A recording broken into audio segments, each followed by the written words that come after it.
서울의 가을은 언제나 아름답지만 홀로 맞이하는 계절은 쓸쓸함을 더했다. 김영인 교장은 창가에 앉아 교정에 떨어지는 낙엽을 바라보며 깊은 한숨을 내쉬었다.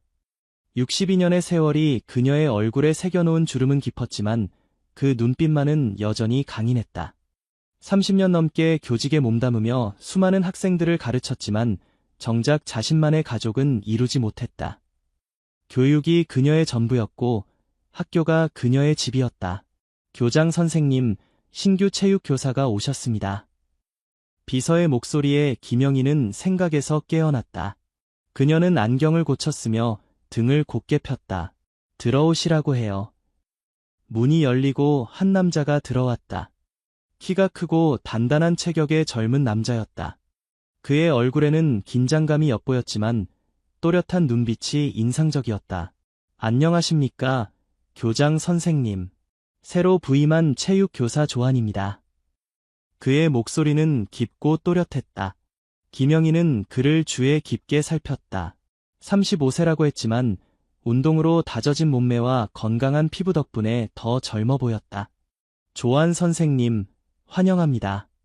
우리 학교는 규율을 중시합니다. 특히 체육 수업은 학생들의 건강과 직결되는 만큼 더욱 철저히 관리해 주셨으면 합니다.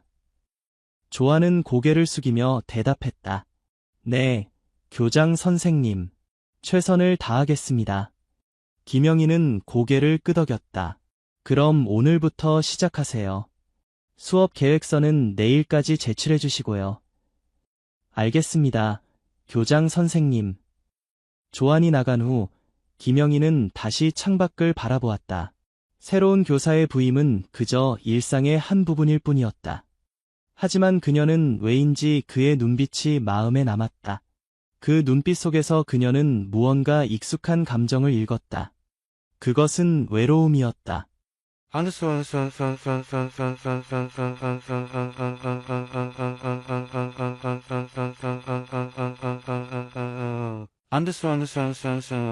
조한은 첫 수업을 마치고 체육관에 홀로 남았다. 빈 체육관에 울리는 농구공 튀는 소리만이 그의 유일한 친구였다. 그는 공을 던지며 생각에 잠겼다. 대학에서 체육을 전공하고 프로 농구 선수를 꿈꿨지만 무릎 부상으로 꿈을 접어야 했다. 그 후 그는 학교를 전전하며 임시직 체육교사로 일해왔다. 이번 학교는 그에게 정규직의 기회를 준 첫 번째 곳이었다. 하지만 김영인 교장의 엄격한 눈빛은 그를 긴장시켰다. 소문대로 까다롭고 엄격한 사람이었다. 그러나 그는 왠지 그녀의 눈빛 속에서 자신과 비슷한 무언가를 발견했다. 그것은 외면할 수 없는 고독감이었다. 아직도 계셨네요, 조한 선생님. 갑작스러운 목소리에 조한은 놀라 돌아보았다. 김영인 교장이 체육관 입구에 서 있었다. 교장 선생님, 늦은 시간까지 학교에 계셨군요. 김영희는 천천히 체육관으로 들어왔다. 학교는 제 집이나 다름없어요. 오히려 집보다 더 오래 있는 곳이죠. 조한은 농구공을 내려놓고 그녀를 바라보았다. 교복으로 갈아입지 않은 채 그는 땀에 젖은 운동복 차림이었다. 죄송합니다. 이런 모습으로 뵙게 되어. 김영희는 손을 저었다. 괜찮아요. 체육 선생님이니까요. 그녀는 잠시 주변을 둘러보았다. 수업은 어땠나요? 학생들 반응은요? 좋았습니다. 아이들이 활기차고 열정적이에요. 김영인의 입가에 희미한 미소가 번졌다. 그래요? 다행이네요. 우리 학생들이 좋은 인상을 줬다니 기쁘네요. 조한은 그녀의 미소에 잠시 멍해졌다. 엄격하고 차가운 이미지와는 달리 그녀의 미소는 따뜻했다. 선생님은 왜 교사가 되셨나요? 김영인이 문득 물었다. 조한은 잠시 생각에 잠겼다. 처음에는 그저 할 수 있는 일이어서 시작했습니다. 하지만 지금은 아이들이 성장하는 모습을 보는 것이 보람됩니다. 김영희는 고개를 끄덕였다. 교육의 참 의미를 아시는군요. 그럼 오늘은 이만 가보겠습니다. 수고하셨어요. 그녀가 돌아서서 걸어가는 모습을 바라보며 조한은 문득 그녀의 뒷모습이 외롭게 보인다고 생각했다. 강인함과 엄격함 뒤에 숨겨진 고독이 느껴졌다.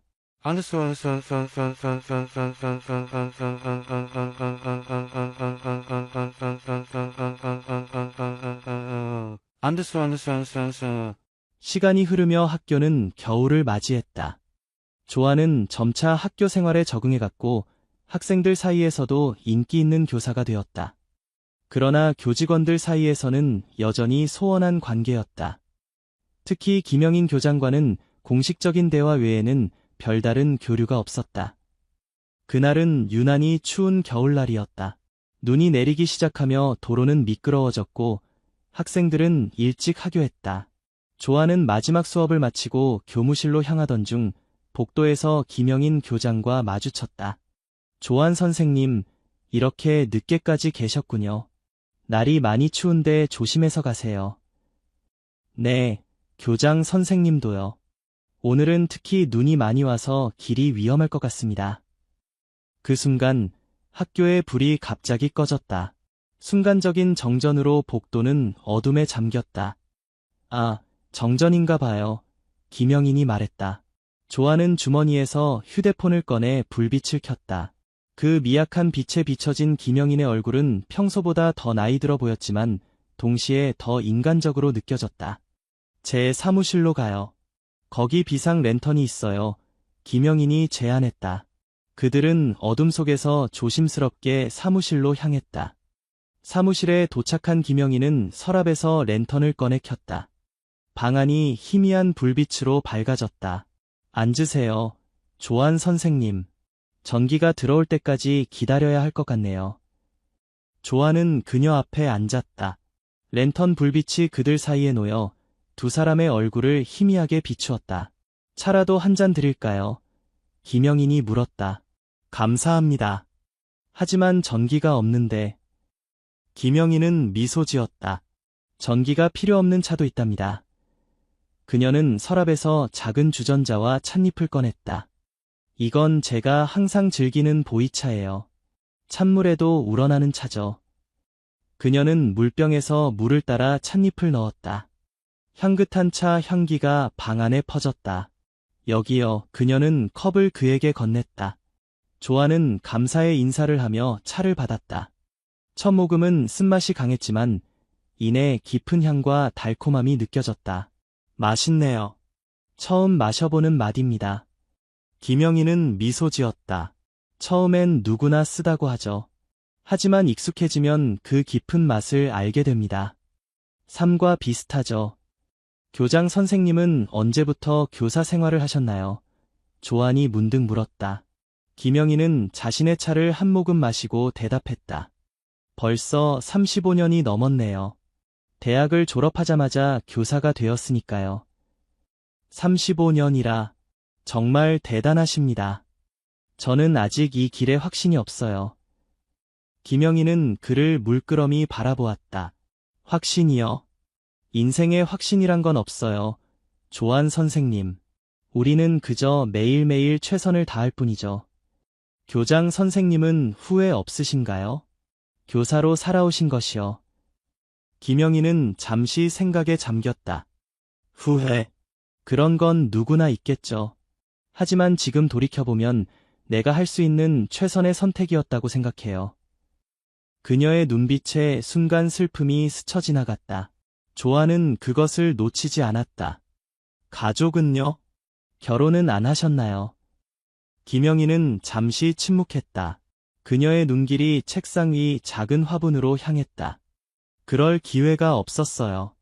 젊은 시절에는 교육에 모든 열정을 쏟았고 나이 들어서는 글쎄요, 때를 놓친 거겠죠. 조아는 그녀의 말에 공감했다. 그 역시 자신의 꿈을 좇느라 개인적인 행복을 놓쳐버린 경험이 있었다. 저도 비슷해요.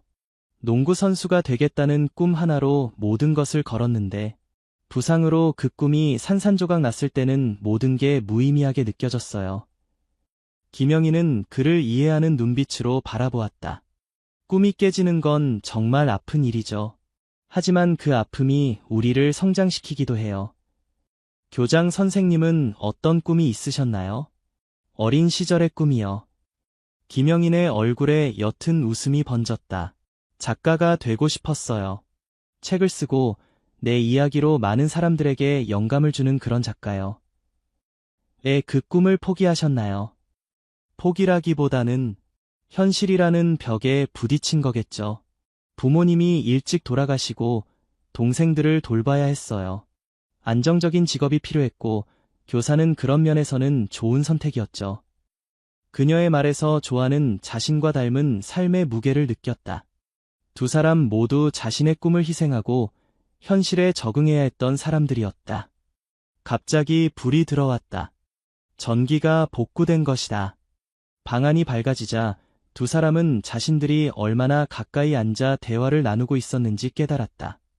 김영희는 자리에서 일어났다. 전기가 들어왔네요. 이제 집에 가야겠어요. 조안도 따라 일어났다. 네, 저도요. 오늘 좋은 차와 대화 감사합니다. 그는 문을 향해 걸어갔지만 문득 생각이 나서 돌아섰다. 교장 선생님, 혹시 주말에 시간 되시면 같이 커피라도 한잔 하실래요? 제가 알고 있는 좋은 카페가 있는데. 김영희는 놀란 표정으로 그를 바라보았다. 조아는 자신이 너무 무례했다고 생각하고 말을 바꾸려 했다. 아, 죄송합니다. 제가 너무 무례했네요. 하지만 예상과 달리 김영희는 부드러운 미소를 지었다. 좋아요. 그러죠. 조아는 자신의 귀를 의심했다. 정말요? 네, 왜 안 되겠어요? 동료 간의 차 한 잔쯤이야. 조아는 기쁨을 감추지 못하고 밝게 웃었다. 그럼 토요일 오후 3시에 만나요. 제가 학교 앞으로 마중 나갈게요. 김영희는 고개를 끄덕였다. 그녀는 자신이 왜 이런 제안을 받아들였는지 이해할 수 없었지만 오랜만에 느껴지는 설렘은 거부할 수 없었다.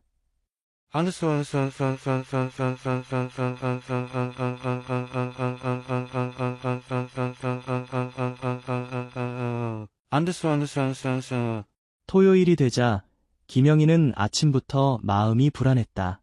그녀는 옷장 앞에 서서 무엇을 입을지 고민했다. 평소에는 단정한 정장만 입었지만 오늘은 특별한 날이었다. 그녀는 오랫동안 입지 않았던 연한 베이지색 원피스를 꺼내 입었다.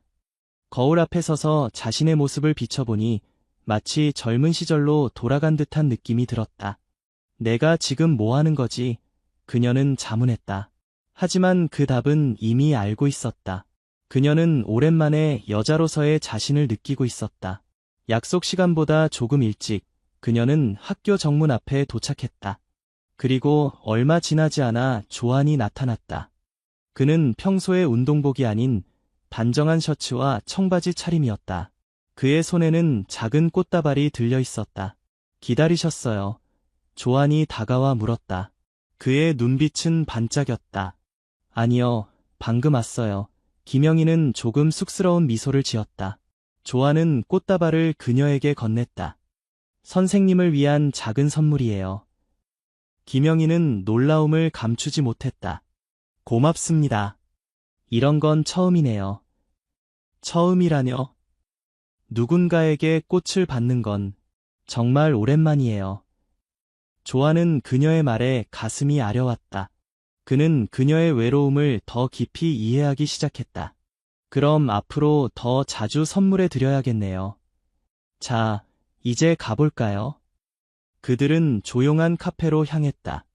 카페 안은 따뜻한 분위기였고 창가 자리에서는 공원이 내려다 보였다. 두 사람은 차를 마시며 오랫동안 이야기를 나눴다. 처음에는 학교 이야기로 시작했지만 점차 개인적인 이야기로 흘러갔다. 선생님은 왜 결혼을 안 하셨어요? 김영인이 문득 물었다. 조아는 잠시 생각에 잠겼다. 처음에는 농구에 모든 것을 걸었고 그 후에는 불안정한 생활 때문에 누군가에게 약속을 할 수 없었어요. 그리고 아직 진정한 사랑을 만나지 못했던 것 같기도 해요. 김영희는 고개를 끄덕였다. 사랑이란 참 신비로운 거죠. 어떤 사람들에게는 너무 쉽게 찾아오고 또 어떤 사람들에게는 영영 오지 않는 것 같아요. 하지만 늦지 않았다고 생각해요. 사랑은 언제든 찾아올 수 있으니까요. 조안의 눈빛이 그녀를 향했다. 김영희는 그의 시선을 피했다. 제 나이에는 그런 건 사치일 뿐이에요. 나이가 무슨 상관인가요? 마음이 중요한 거지. 김영희는 웃음을 터뜨렸다. 정말 젊은 사람답게 말하네요. 하지만 세상은 그렇게 단순하지 않아요. 단순하게 생각할 수도 있잖아요. 좋은 사람을 만나고 함께 시간을 보내고 서로를 알아가는 것, 그게 사랑의 시작 아닌가요? 김영희는 그의 말에 잠시 생각에 잠겼다. 그녀의 마음속에서는 무언가가 조금씩 변하고 있었다. 시간이 흘러바뀌 어두워졌다. 그들은 카페를 나와 공원을 거닐었다. 가을의 마지막 낙엽이 길가에 쌓여 있었고 가로등 불빛이 그들을 비추었다. 오늘 정말 즐거웠어요. 조안이 말했다. 또 이렇게 만날 수 있을까요? 김영희는 망설였다. 그녀는 이 만남이 단순한 동료 간의 만남을 넘어서고 있다는 것을 알고 있었다. 그리고 그것이 그녀를 두렵게 했다. 글쎄요. 우리는 같은 학교에서 일하고 있어요. 이런 관계가 학교에 알려지면. 조안은 그녀의 손을 잡았다. 그 순간 김영희는 놀라움에 굳어버렸다. 선생님, 저는 진심이에요. 이건 단순한 호기심이나 일시적인 감정이 아니에요. 선생님을 처음 봤을 때부터 느꼈어요. 우리는 서로를 이해할 수 있는 사람들이라는 거요. 김영희는 그의 손을 뿌리치지 않았다. 그녀는 오랜 시간 동안 혼자였다. 그리고 지금 누군가가 그녀에게 손을 내밀고 있었다. 시간이 필요해요. 그녀는 마침내 말했다. 이 모든 게 너무 갑작스러워요. 조안은 이해한다는 듯 고개를 끄덕였다. 기다릴게요. 얼마든지요. 그들은 헤어지기 전 서로를 바라보았다. 그 눈빛 속에는 오랜 고독과 새로운 희망이 공존하고 있었다.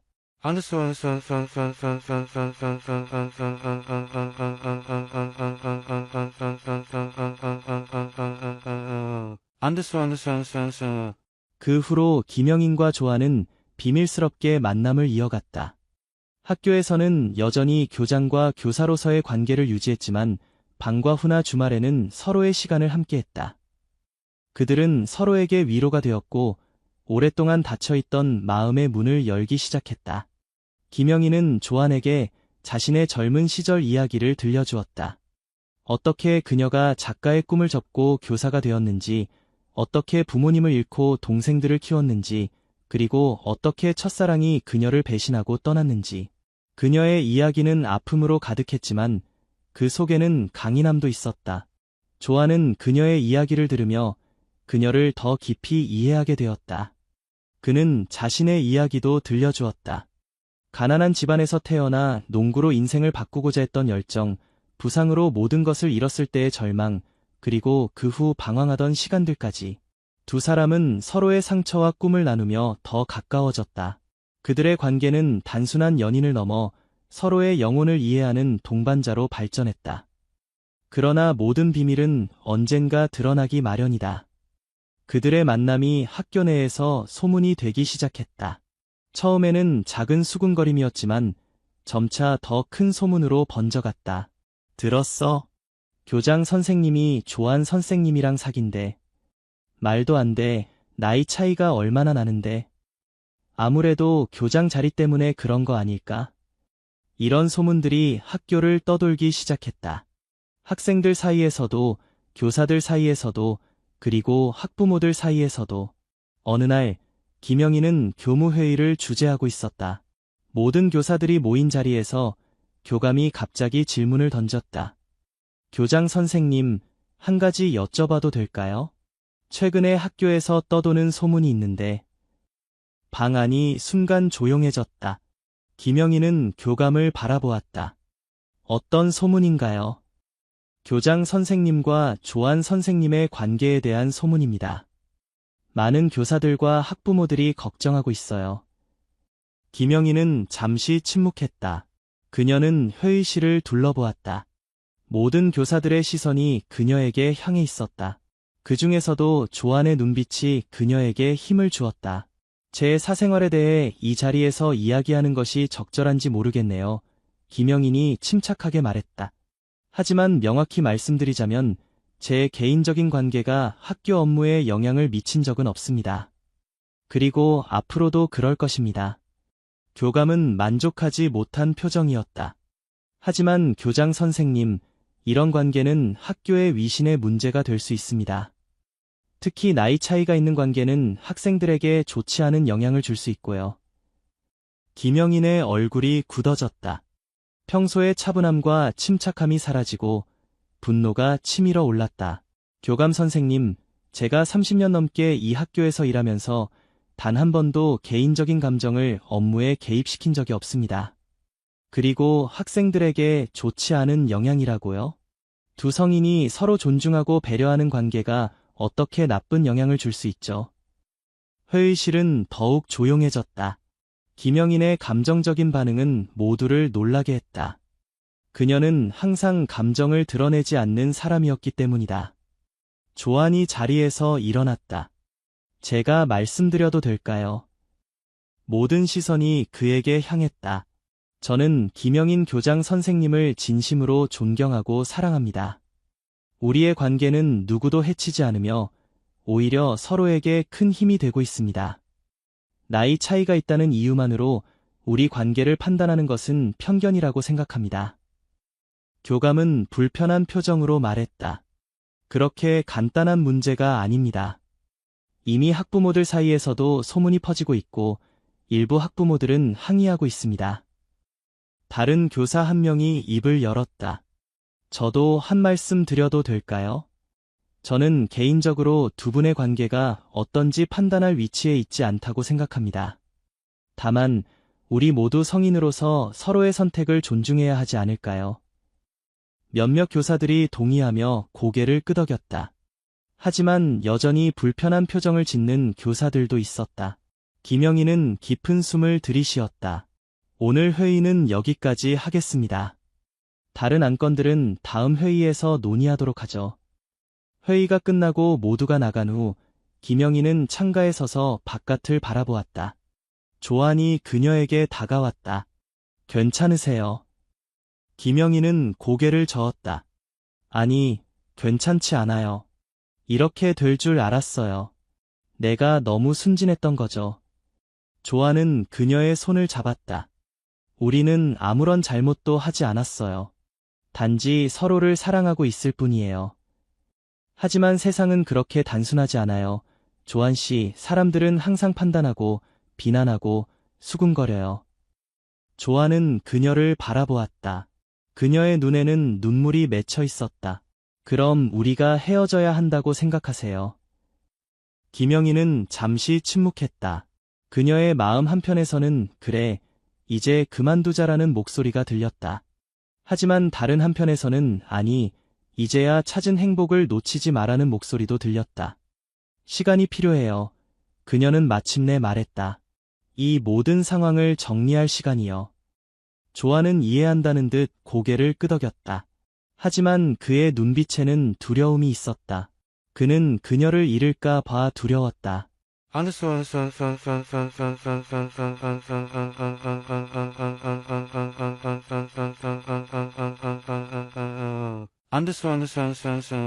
그날 밤 김영인은 집에서 오랜 시간 생각에 잠겼다. 그녀는 자신의 삶을 돌아보았다.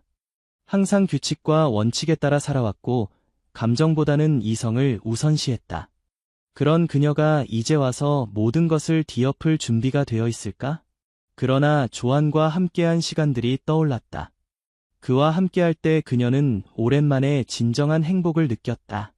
그는 그녀의 고독을 이해해 주었고 그녀의 이야기를 들어주었으며 그녀를 있는 그대로 받아들여 주었다. 다음 날 아침 김영인은 학교에 평소보다 일찍 도착했다. 그녀는 조안에게 문자를 보냈다. 체육관에서 만나요. 조안이 도착했을 때 김영인은 이미 체육관에 와 있었다. 그녀는 창가에 서서 밖을 바라보고 있었다. 교장 선생님, 조안이 불렀다. 김영인은 천천히 돌아섰다. 그녀의 표정은 평소보다 더 부드러웠다. 이제 공식적인 자리가 아닐 때는 영인이라고 불러도 돼요. 조아는 놀란 표정을 지었다. 정말요? 김영희는 고개를 끄덕였다. 어젯밤 많은 생각을 했어요. 내 인생에서 처음으로 내 마음을 따르기로 했어요. 조안의 얼굴에 미소가 번졌다. 그럼, 우리 계속 만나도 되는 건가요? 네, 하지만 조건이 있어요. 학교에서는 철저히 교장과 교사의 관계를 유지해야 해요. 그리고 학생들 앞에서는 항상 프로페셔널하게 행동해야 해요. 조아는 기쁨을 감추지 못하고 그녀에게 다가갔다. 그는 그녀를 끌어안으려 했지만 김영희는 손을 들어 그를 막았다. 여기는 학교예요, 조안 씨. 조아는 웃으며 한 발 물러섰다. 네, 알겠습니다. 교장 선생님. 그들은 서로를 바라보며 미소 지었다. 그 순간 김영희는 오랜만에 진정한 평화를 느꼈다. 그리고 그녀는 자신이 올바른 선택을 했다고 확신했다.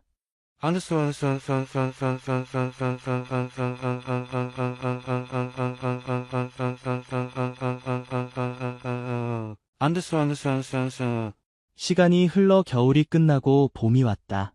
김영인과 조안의 관계는 여전히 학교 내에서 화제였지만 점차 사람들의 관심도 줄어들었다. 두 사람은 조심스럽게 관계를 이어가면서도 학교에서는 철저히 교장과 교사로서의 관계를 유지했다. 그러나 김영인에게 이상한 변화가 나타나기 시작했다. 그녀는 갑자기 피로를 느끼거나 어지러움을 호소했고 간혹 수업 중에 갑자기 화장실로 달려가기도 했다.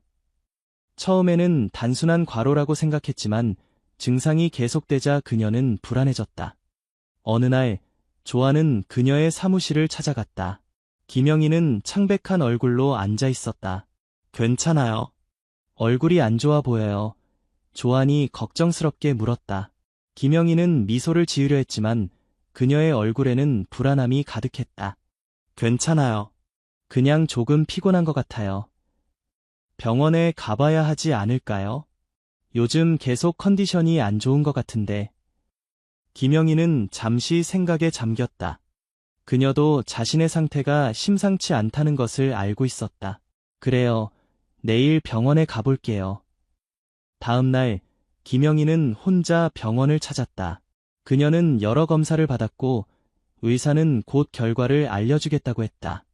그리고 일주일 후, 그녀는 다시 병원을 찾았다. 김영인 씨, 검사 결과가 나왔습니다. 의사는 진지한 표정으로 말했다. 김영희는 마음의 준비를 했다. 어쩌면 심각한 병일지도 모른다는 두려움이 있었다. 어떤 결과인가요?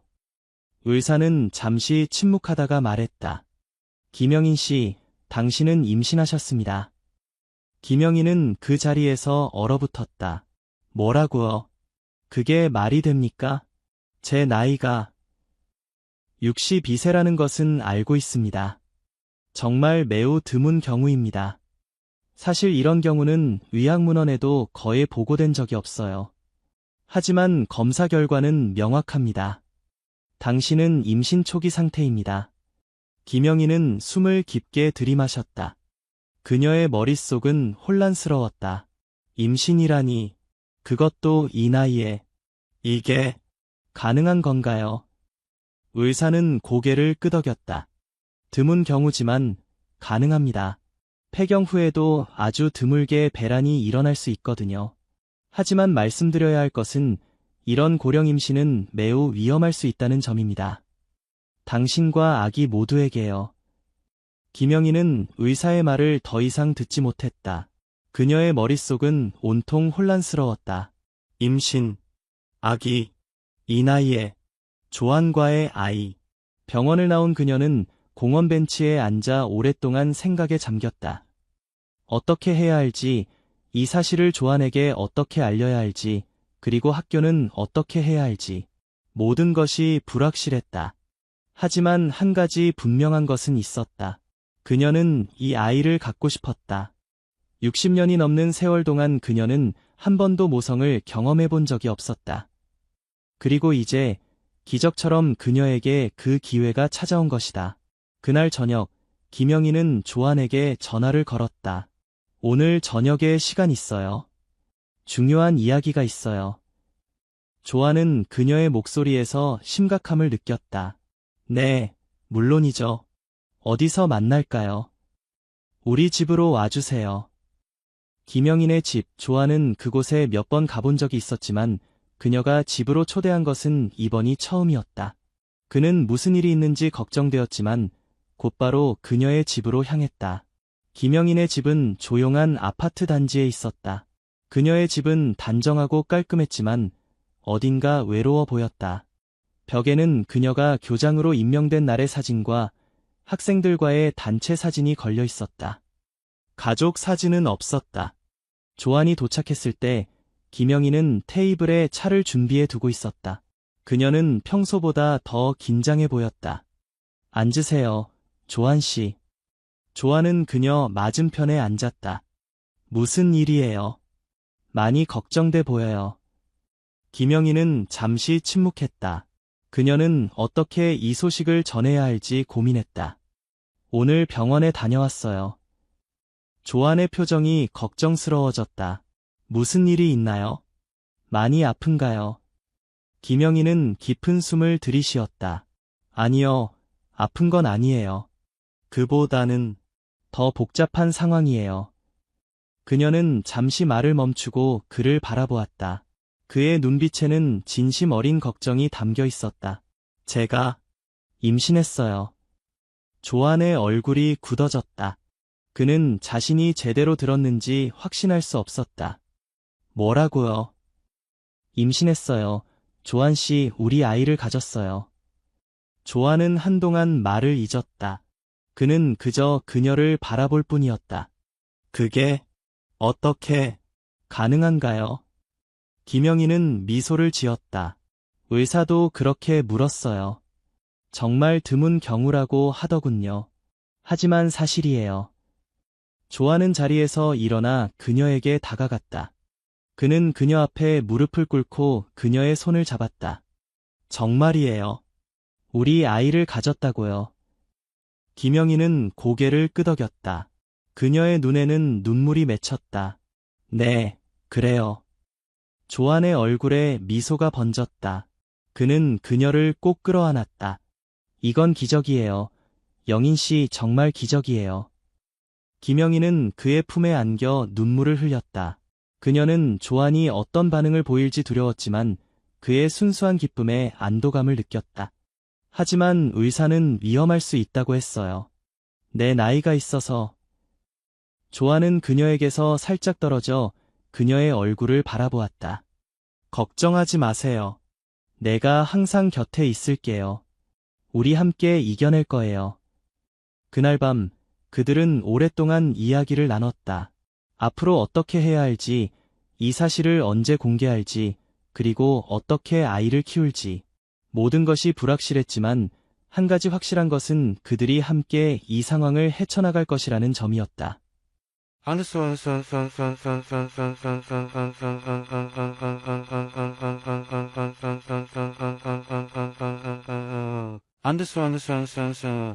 임신 소식은 곧 학교 전체에 퍼졌다. 처음에는 작은 소문으로 시작했지만 김영인의 몸 상태가 변하면서 더 이상 숨길 수 없게 되었다. 학교 이사회는 긴급 회의를 소집했고 김영인은 자신의 상황을 설명해야 했다. 김영인 교장, 이런 상황은 전례가 없습니다. 학교의 명예와 학생들에게 미치는 영향을 생각하셔야 합니다. 이사회 의장이 냉정한 목소리로 말했다. 김영희는 차분하게 대답했다. 저도 이 상황이 쉽지 않다는 것을 알고 있습니다. 하지만 저에게 이것은 기적과도 같은 일입니다. 저는 이 아이를 포기할 수 없습니다. 그렇다면 사직을 고려해 보셨나요? 김영희는 잠시 침묵했다. 그녀는 이미 이런 질문을 예상하고 있었다. 네, 생각해봤습니다. 하지만 제가 30년 넘게 이 학교를 위해 헌신해왔다는 것을 기억해 주셨으면 합니다. 저는 이 학교와 학생들을 사랑합니다. 그리고 저는 여전히 이 학교의 교장으로서 역할을 다할 수 있습니다. 이사회 위원들은 서로를 바라보았다. 그들은 김영인의 헌신과 업적을 알고 있었지만 이런 상황은 처음이었다. 아기의 아버지는요? 한 위원이 물었다. 김영인은 깊은 숨을 들이쉬었다. 조한 선생님입니다. 그리고 그는 이 아이에 대한 모든 책임을 다할 준비가 되어 있습니다. 이사회 회의는 결론 없이 끝났다. 이사회는 더 많은 논의가 필요하다며 시간을 요청했다. 그동안 김영인은 교장직위를 유지하되 필요한 경우 휴직할 수 있다는 조건이 제시되었다. 학교로 돌아온 김영인은 교무실에서 많은 시선을 받았다. 어떤 교사들은 따뜻한 미소로 그녀를 맞이했지만 어떤 교사들은 불편한 표정을 숨기지 않았다. 조아는 그녀 곁에 서서 묵묵히 지지해 주었다. 가장 힘든 것은 학생들과 학부모들의 반응이었다. 일부 학부모들은 자녀들을 다른 학교로 전학시키겠다고 위협했고 몇몇 학생들은 김영인을 볼 때마다 수근거렸다. 하지만 또 다른 학생들과 학부모들은 그녀를 지지했다. 교장 선생님, 축하드려요. 한 학생이 복도에서 그녀에게 말했다. 우리 선생님들도 행복할 권리가 있다고 생각해요. 이런 지지의 말들이 김영인에게 큰 힘이 되었다. 그녀는 점점 더 자신의 결정에 자신감을 갖게 되었다. 어느 날, 조아는 그녀의 사무실을 찾아와 한 가지 제안을 했다. 저와 결혼해주세요, 영인 씨. 김영인은 놀란 표정으로 그를 바라보았다. 결혼이요? 네, 우리는 서로 사랑하고 있고, 이제 곧 아이도 태어납니다. 저는 당신과 아이에게 제 이름을 주고 싶어요. 그리고 모두에게 우리가 진지한 관계라는 것을 보여주고 싶어요. 김영인은 잠시 생각에 잠겼다. 결혼. 그녀는 한 번도 결혼할 기회가 없었다. 그리고 이제 62세의 나이의 그녀는 결혼과 출산을 동시에 경험하게 될 것이다. 네, 조한 씨, 당신과 결혼하고 싶어요. 조한의 얼굴에 환한 미소가 번졌다. 그는 그녀의 손을 잡고 키스했다. 고마워요. 영인 씨, 당신을 행복하게 해드릴게요. 그들의 결혼식은 조용히 진행되었다. 가까운 친구들과 몇몇 교사들만 초대된 작은 식이었지만 그 속에서 느껴지는 행복과 사랑은 누구보다 컸다. 김영인은 흰색 원피스를 입고 단정한 모습으로 나타났다. 그녀의 배는 이제 살짝 불러오고 있었다. 결혼식이 끝난 후 그들은 함께 새로운 집으로 이사했다. 그들의 집은 학교에서 멀지 않은 곳에 있었고 아이를 키우기에 적합한 환경이었다. 시간이 흐르며 김영인의 몸은 점점 더 변화했다. 고령 임신으로 인한 위험이 있었지만 그녀는 정기적인 검진과 철저한 관리로 건강을 유지했다. 조아는 그녀의 곁에서 한시도 떠나지 않고 모든 것을 도왔다. 그는 집안일을 도맡아 하고 그녀가 필요로 하는 모든 것을 챙겼다. 학교에서는 김영인이 임신 중반기에 접어들자 교감에게 임시로 일부 업무를 위임했다. 그러나 그녀는 여전히 학교 운영에 참여했고 매일 학교에 출근했다. 그녀의 변화는 학교 분위기에도 영향을 미쳤다. 예전에 엄격하고 차가운 교장이 아닌 부드럽고 따뜻한 미소를 지닌 교장으로 변모했다. 학생들은 점차 그녀의 임신을 축하하기 시작했다. 일부 여학생들은 그녀를 위한 아기용품을 손수 만들어 선물했고 교사들도 베이비 샤워 파티를 준비했다. 학교 전체가 마치 한 가족이 된 것 같았다. 그러나 모든 것이 순탄한 것은 아니었다. 임신 7개월 차의 김영인은 갑작스러운 복통으로 응급실에 실려갔다. 의사는 조기 진통의 위험이 있다며 절대 안정을 처방했다. 그녀는 병원에서 일주일을 머물러야 했고 그 후로는 집에서 절대 안정을 취해야 했다.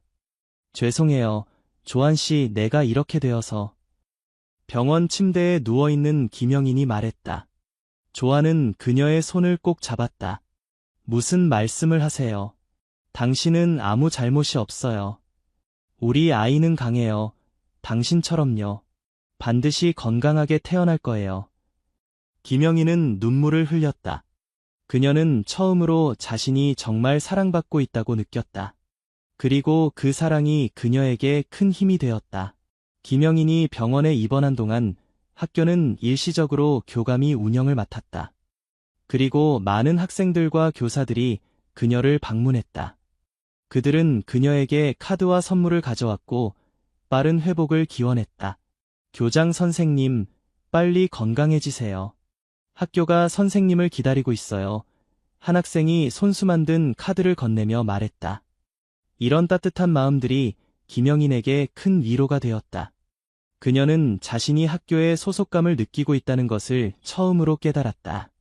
그것은 단순한 직장이 아니라 그녀의 삶의 일부였다. 퇴원 후 김영인은 조안과 함께 집에서 지내며 출산을 준비했다. 조안은 그녀의 든든한 지원자가 되어주었다.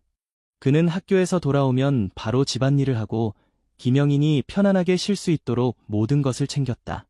조안 씨, 당신은 정말 천사 같아요. 김영인이 어느 날 저녁 조안이 그녀를 위해 준비한 따뜻한 차를 마시며 말했다. 조안은 그녀 옆에 앉아 그녀의 배를 부드럽게 쓰다듬었다.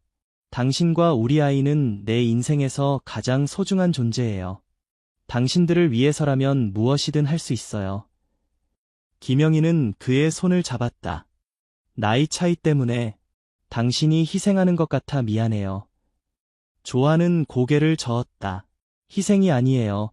영인 씨, 이건 내 선택이고 내가 원하는 삶이에요. 당신과 함께라면 나이 차이 같은 건 아무 의미 없어요.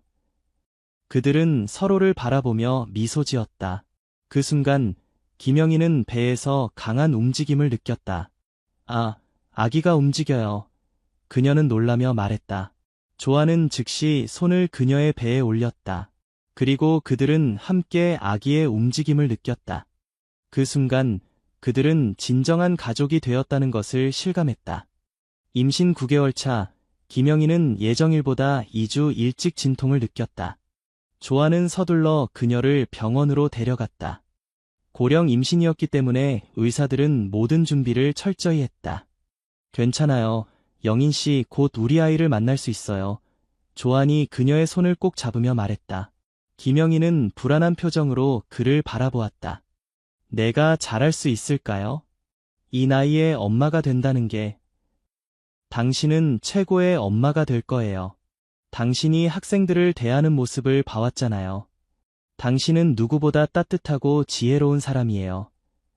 김영인은 진통의 고통 속에서도 미소를 지었다. 그녀는 조안의 말에 용기를 얻었다. 출산은 쉽지 않았다. 그녀의 나이와 체력을 고려해 의사들은 제왕절개를 권했고 수술은 성공적으로 진행되었다. 마침내 작고 건강한 여자아이가 세상에 나왔다. 축하합니다. 건강한 여자아이예요. 의사가 활짝 웃으며 말했다. 간호사가 아기를 김영인의 품에 안겨주었다. 김영인은 처음으로 자신의 아이를 품에 안았다. 아기는 작고 연약했지만 그녀의 눈은 이미 호기심으로 가득 차 있었다. 안녕, 우리 딸. 김영인이 눈물을 흘리며 말했다. 엄마가 여기 있어. 조안은 그녀 옆에 서서 아내와 딸을 바라보았다. 그의 눈에도 눈물이 고였다. 고마워요. 영인 씨, 이렇게 소중한 선물을 주셔서. 그들은 아이의 이름을 조미래로 지었다. 미래는 아름다운 미래라는 의미를 담고 있었다. 그것은 그들이 함께 만들어갈 미래를 상징했다. 미래의 탄생은 학교 전체에 기쁜 소식이 되었다. 교사들과 학생들은 축하 메시지를 보내왔고 많은 사람들이 병원을 찾았다. 처음에는 그들의 관계에 비판적이었던 사람들조차 작은 생명 앞에서는 마음을 열게 되었다. 미래가 태어난 지 한 달 후 김영인은 잠시 학교를 방문했다. 그녀는 미래를 품에 안고 교무실에 들어섰다. 교장 선생님, 교사들이 반갑게 그녀를 맞이했다. 이렇게 곱게 태어났네요. 한 여교사가 미래를 보며 말했다. 정말 예쁜 아이예요. 다른 교사가 덧붙였다. 김영인은 미소를 지었다. 그녀는 과거에 이렇게 따뜻한 환영을 받아본 적이 없었다. 학교는 이제 그녀에게 또 다른 가족과 같은 존재가 되었다. 조만간 다시 학교로 돌아올 생각이에요. 김영인이 말했다. 하지만 당분간은 미래와 함께 시간을 보내려고 해요. 교사들은 이해한다는 듯 고개를 끄덕였다. 그들은 김영인이 이제 교장일 뿐만 아니라 한 아이의 어머니라는 것을 존중했다. 미래가 태어난 지 6개월이 지났을 때 김영희는 다시 학교로 복귀했다. 그녀는 학교 근처에 믿을 수 있는 보모를 구했고 점심시간에는 집에 가서 미래를 보는 일정을 만들었다. 조안도 자신의 수업 일정을 조정해 가능한 한 많은 시간을 아이와 함께 보냈다. 학교로 돌아온 김영희는 이전과는 다른 모습이었다. 그녀는 더 부드럽고 이해심 많은 교장이 되었다. 특히 학생들의 감정과 필요에 더 민감하게 반응했다. 엄마가 되면서 그녀는 다른 사람들의 마음을 더 깊이 이해하게 되었다. 교장 선생님, 요즘 많이 달라지셨어요. 한 교사가 어느 날 말했다. 김영희는 미소를 지었다. 그래요? 어떻게요? 더 부드러워지셨어요. 학생들도 교장 선생님을 더 편하게 생각하고 상담도 많이 찾아와요. 김영희는 그 말에 감동했다. 그녀는 자신이 변화하고 있다는 것을 느꼈지만 그것이 학교에 긍정적인 영향을 미치고 있다는 사실이 기뻤다. 한편 조안도 변화하고 있었다. 아버지가 된 그는 더 책임감 있고 진중한 사람이 되었다. 학생들을 대할 때도 더 세심하고 배려심 깊어졌다. 그는 더 이상 불안정한 젊은 교사가 아니라 한 가정의 가장으로서 더 성숙한 모습을 보여주었다. 시간이 흐르며 미래는 점점 자라났다. 그녀는 밝고 활기찬 아이로 성장했다. 김영인과 조안은 그녀에게 풍부한 사랑과 관심을 쏟았다. 그들의 나이 차이는 오히려 미래에게 다양한 경험과 지혜를 전해줄 수 있는 장점이 되었다. 미래가 3살이 되었을 때 그녀는 종종 부모와 함께 학교를 방문했다. 학교는 그녀에게 또 다른 놀이터였고 학생들과 교사들은 그녀를 자신들의 마스코트처럼 여겼다. 미래야, 안녕. 학생들이 그녀를 보며 반갑게 인사했다. 미래는 수줍게 웃으며 대답했다. 안녕하세요. 이런 모습을 보며 김영희는 자신의 인생이 얼마나 풍요로워졌는지 실감했다. 그녀는 이제 단순한 교장이 아니라 한 아이의 어머니이자 한 남자의 아내였다. 그리고 그 역할들이 그녀를 더 완전한 인간으로 만들어주었다.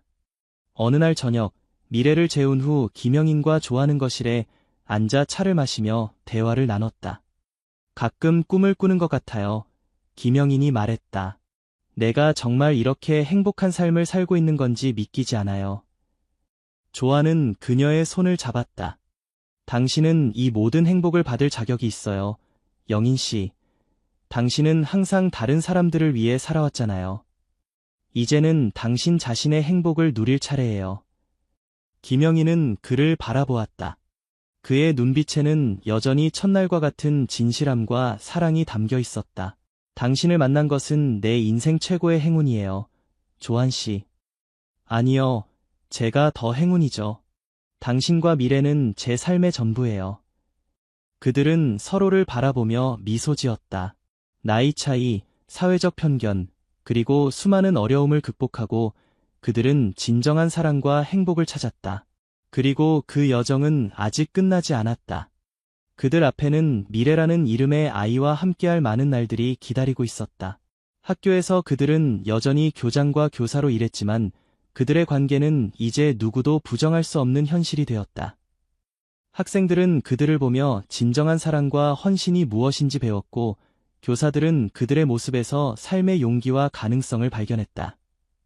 그리고 김영인과 조안은 매일 밤 미래의 방에 들어가 그녀가 잠든 모습을 바라보며 감사의 기도를 드렸다. 그들의 삶은 완벽하지 않았지만 그들이 함께하는 한 모든 것이 가능했다. 그것이 바로 사랑의 힘이었다. 우리 함께 더 많은 추억을 만들어요. 조안이 속삭였다. 김영희는 고개를 끄덕였다.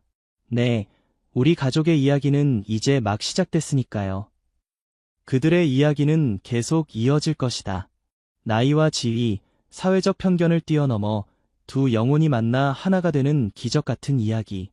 그리고 그 사랑의 결실인 미래와 함께 그들은 새로운 내일을 향해 나아갈 것이다. 강원도의 겨울은 언제나 매섭고 가혹했다. 눈이 산등성이를 하얗게 덮은 강원도의 깊은 산골짜기에서 김주호는 할아버지와 아버지의 뒤를 이어 산림철도를 운행하는 기관사가 되었다. 30살의 그는 이미 10년이라는 세월을 산길을 오르내리는 화물열차와 함께했다. 산에 사는 사람들에게 필요한 물자를 나르고 때로는 깊은 산에서 나오는 임산물을 도시로 운반하는 일이었다. 주호의 얼굴은 세찬 산바람에 그을려 있었고 그의 눈빛은 깊고 맑았다. 그는 말이 많지 않았지만 산과 들판 그리고 그곳에 사는 동물들을 깊이 사랑했다. 어린 시절부터 기차를 타고 산을 오르내리며 자란 그에게는 이 산길이 제2의 고향과도 같았다. 그날도 주호는 평소와 같이 화물열차를 운행하고 있었다. 창문 너머로 보이는 설원은 한 폭의 그림처럼 아름다웠다. 하얀 눈이 소나무 가지에 소복하게 쌓여 있었고 간간히 날아오르는 까치떼가 겨울 하늘을 수놓고 있었다. 주호는 익숙한 풍경을 바라보며 열차를 천천히 몰았다. 오늘도 평화롭네. 그는 혼잣말로 중얼거렸다.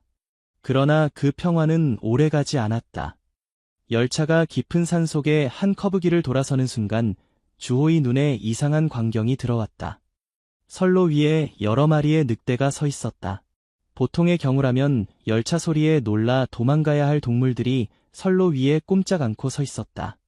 이게 무슨... 주호는 경적을 울렸다.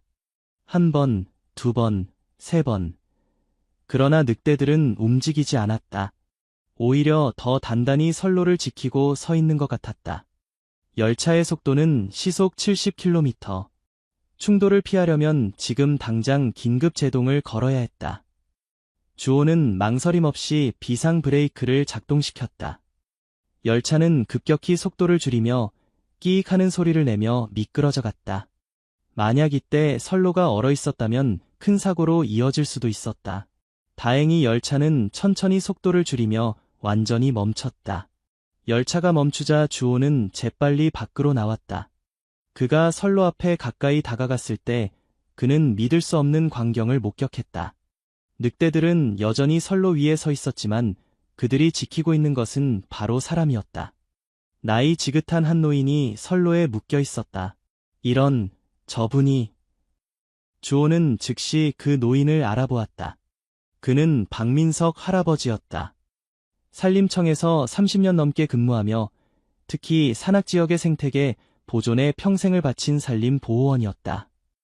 특히 멸종위기에 처한 사냥과 늑대들을 지키기 위해 싸워왔던 그는 지역에서 늑대 할아버지라는 별명으로 불리며 존경받고 있었다. 주호는 조심스럽게 다가갔다. 놀랍게도 늑대들은 그가 다가가자 천천히 길을 비켜주었다. 그들의 눈빛에는 경계심이 있었지만 적대감은 보이지 않았다. 박 할아버지, 괜찮으세요? 제가 김주호예요. 강원철도 기관사입니다. 노인은 약하게 눈을 떴다.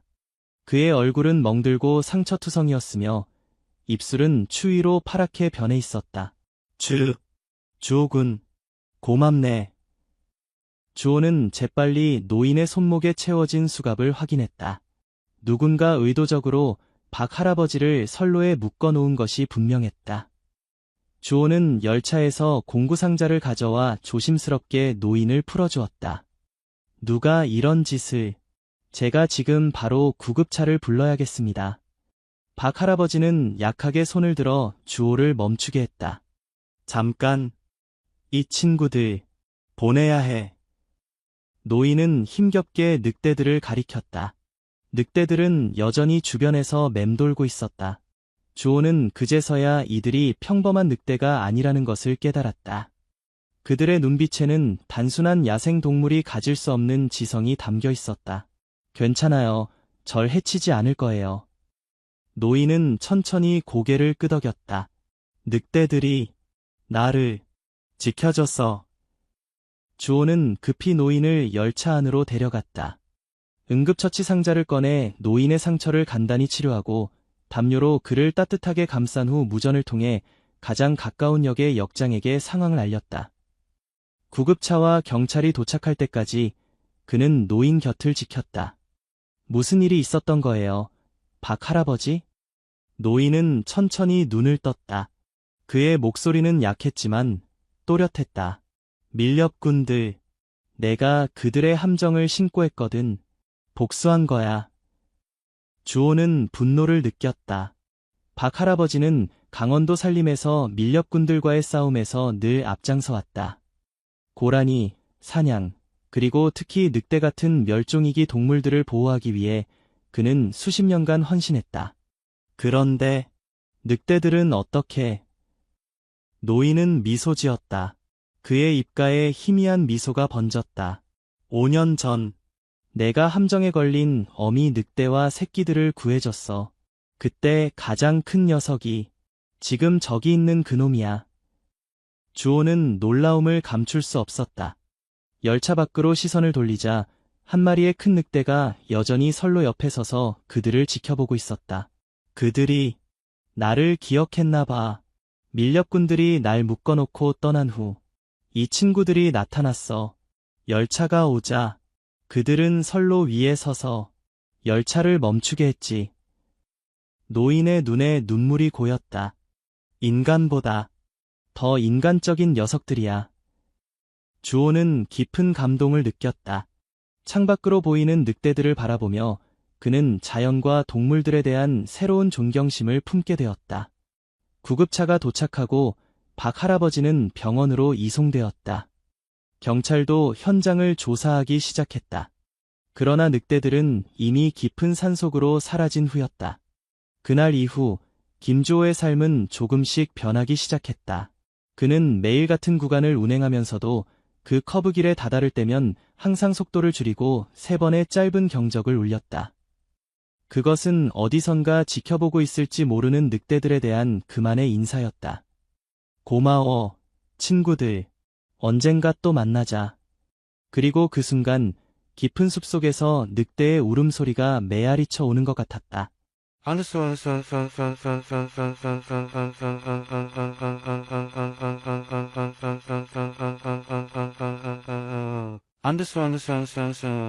주호의 이야기는 철도 직원들 사이에서 조용히 퍼져나갔다. 처음에는 믿지 않는 사람들도 많았지만 박민석 할아버지가 병원에서 회복된 후 직접 증언하면서 진실로 받아들여졌다. 늑대들이 사람을 구했다는 놀라운 이야기는 지역신문에도 작게 보도되었다. 하지만 모든 사람이 이야기에 감동한 것은 아니었다. 일부 사냥꾼들과 개발업자들은 여전히 늑대를 위험한 존재로 여겼고 박 할아버지의 보호 활동에 적대적이었다. 늑대는 늑대일 뿐이야. 언젠가는 사람을 공격할 거라고. 이런 말들이 지역사회에서 돌아다녔다. 특히 최근 들어 정부가 산악 지역 개발 계획을 발표하면서 자연보호와 개발 사이의 갈등은 더욱 심해졌다. 주호는 이런 소문들을 듣고도 묵묵히 자신의 일을 계속했다. 그에게 있어 늑대들은 더 이상 두려운 대상이 아니었다. 그는 종종 박 할아버지를 병원에 문병하러 갔고 그곳에서 노인의 다양한 이야기를 들었다. 자연은 우리가 생각하는 것보다 훨씬 더 복잡하고 신비로워. 동물들에게도 감정이 있고 기억이 있어. 우리가 그들에게 어떻게 대하느냐에 따라 그들도 우리에게 그렇게 반응하지. 노인의 말은 주호의 마음속 깊이 새겨졌다. 그는 점점 더 자연과 동물들의 관심을 갖게 되었고 틈틈이 박 할아버지가 운영하는 작은 야생동물 보호소를 돕기 시작했다. 어느 날 박 할아버지가 병원에서 퇴원하게 되었다. 주호는 그를 직접 집까지 모셔다 드렸다. 노인의 집은 산중턱에 위치한 작은 오두막이었다. 주변은 온통 숲으로 둘러싸여 있었고 멀리서 개울물 소리가 들려왔다. 이곳이 내 집이야. 30년 넘게 살았지. 노인은 집 앞 작은 의자에 앉아 깊은 숨을 들이마셨다. 공기가 다르지? 도시에서는 절대 느낄 수 없는 향기야. 주호도 옆에 앉아 함께 숲의 향기를 맡았다.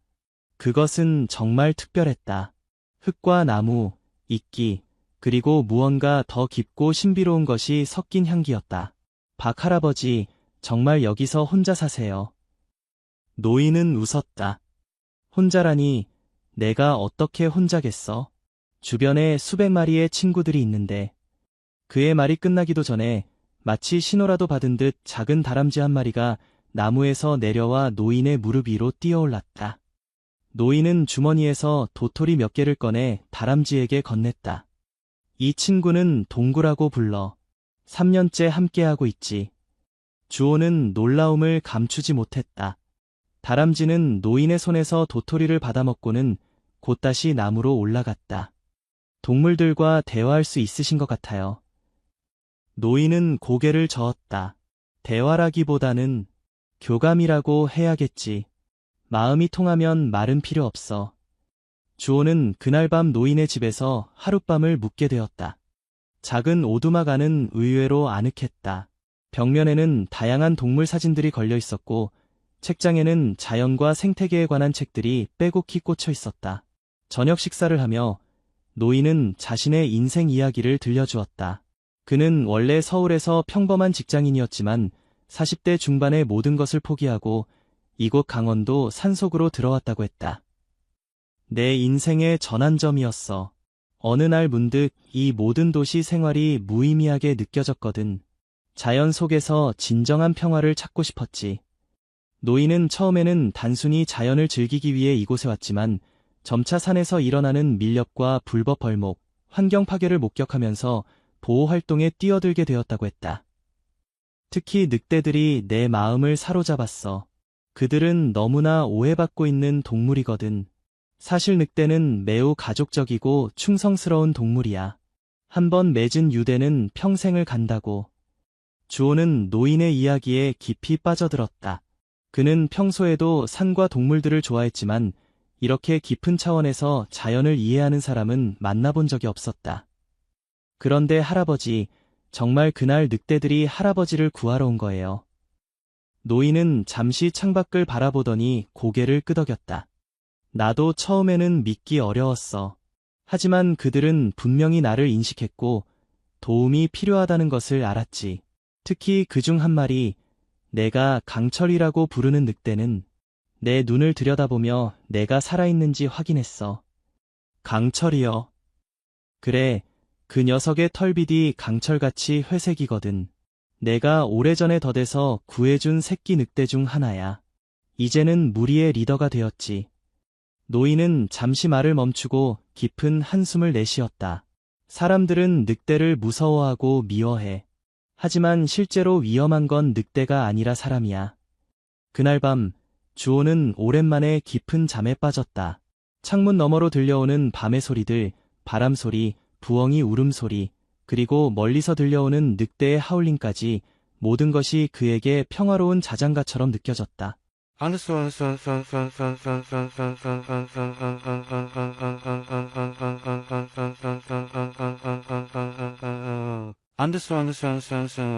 다음 날 아침, 주호는 일찍 일어나 노인의 아침 일과를 도왔다. 그들은 함께 주변 숲을 산책하며 동물들의 흔적을 살펴보고 밀렵꾼들이 설치한 덫이 있는지 확인했다. 밀렵은 여전히 큰 문제야. 특히 고란이나 사냥 같은 동물들이 많이 희생돼. 그들이 산책하는 동안 주호는 노인이 얼마나 자연과 조화롭게 살아가는지 볼 수 있었다. 그는 새들의 울음소리를 듣고 어떤 새인지 알아맞히고 나뭇잎 하나의 변화도 놓치지 않았다. 모든 것에는 이유가 있어. 자연은 무작위로 움직이지 않아. 모든 생명체는 서로 연결되어 있지. 주호는 자신이 평소 당연하게 여겼던 것들을 새롭게 보기 시작했다. 기차를 운전하며 스쳐 지나갔던 숲과 산, 그리고 거기 사는 동물들이 이제 그에게는 그저 풍경이 아니라 살아 숨쉬는 존재들로 다가왔다. 철도가 지나가는 곳은 동물들의 이동 경로를 방해하는 경우가 많아. 특히 너희가 다니는 산악철도는 야생 동물들의 중요한 서식지를 관통하지. 노인의 말에 주호는 깊이 생각에 잠겼다. 그동안 그는 자신의 일이 환경에 어떤 영향을 미치는지 깊이 생각해 본 적이 없었다. 그럼 철도가 없어야 하나요? 노인은 고개를 저었다. 그건 아니야. 인간의 삶과 자연은 함께 공존해야 해. 다만 우리가 좀 더 주의를 기울이고 자연을 존중하는 방식으로 살아갈 필요가 있지. 점심 무렵, 주호는 노인과 작별 인사를 나누었다. 그는 다시 자신의 일상으로 돌아가야 했다. 다음에 또 들르겠습니다. 박 할아버지. 노인은 따뜻하게 미소 지었다. 언제든지 환영이야, 주호야. 그리고 기억해, 숲은 항상 너를 지켜보고 있어. 주호는 깊이 고개를 숙여 인사하고 산을 내려갔다. 그의 마음속에는 뭔가 새로운 결심이 싹트고 있었다.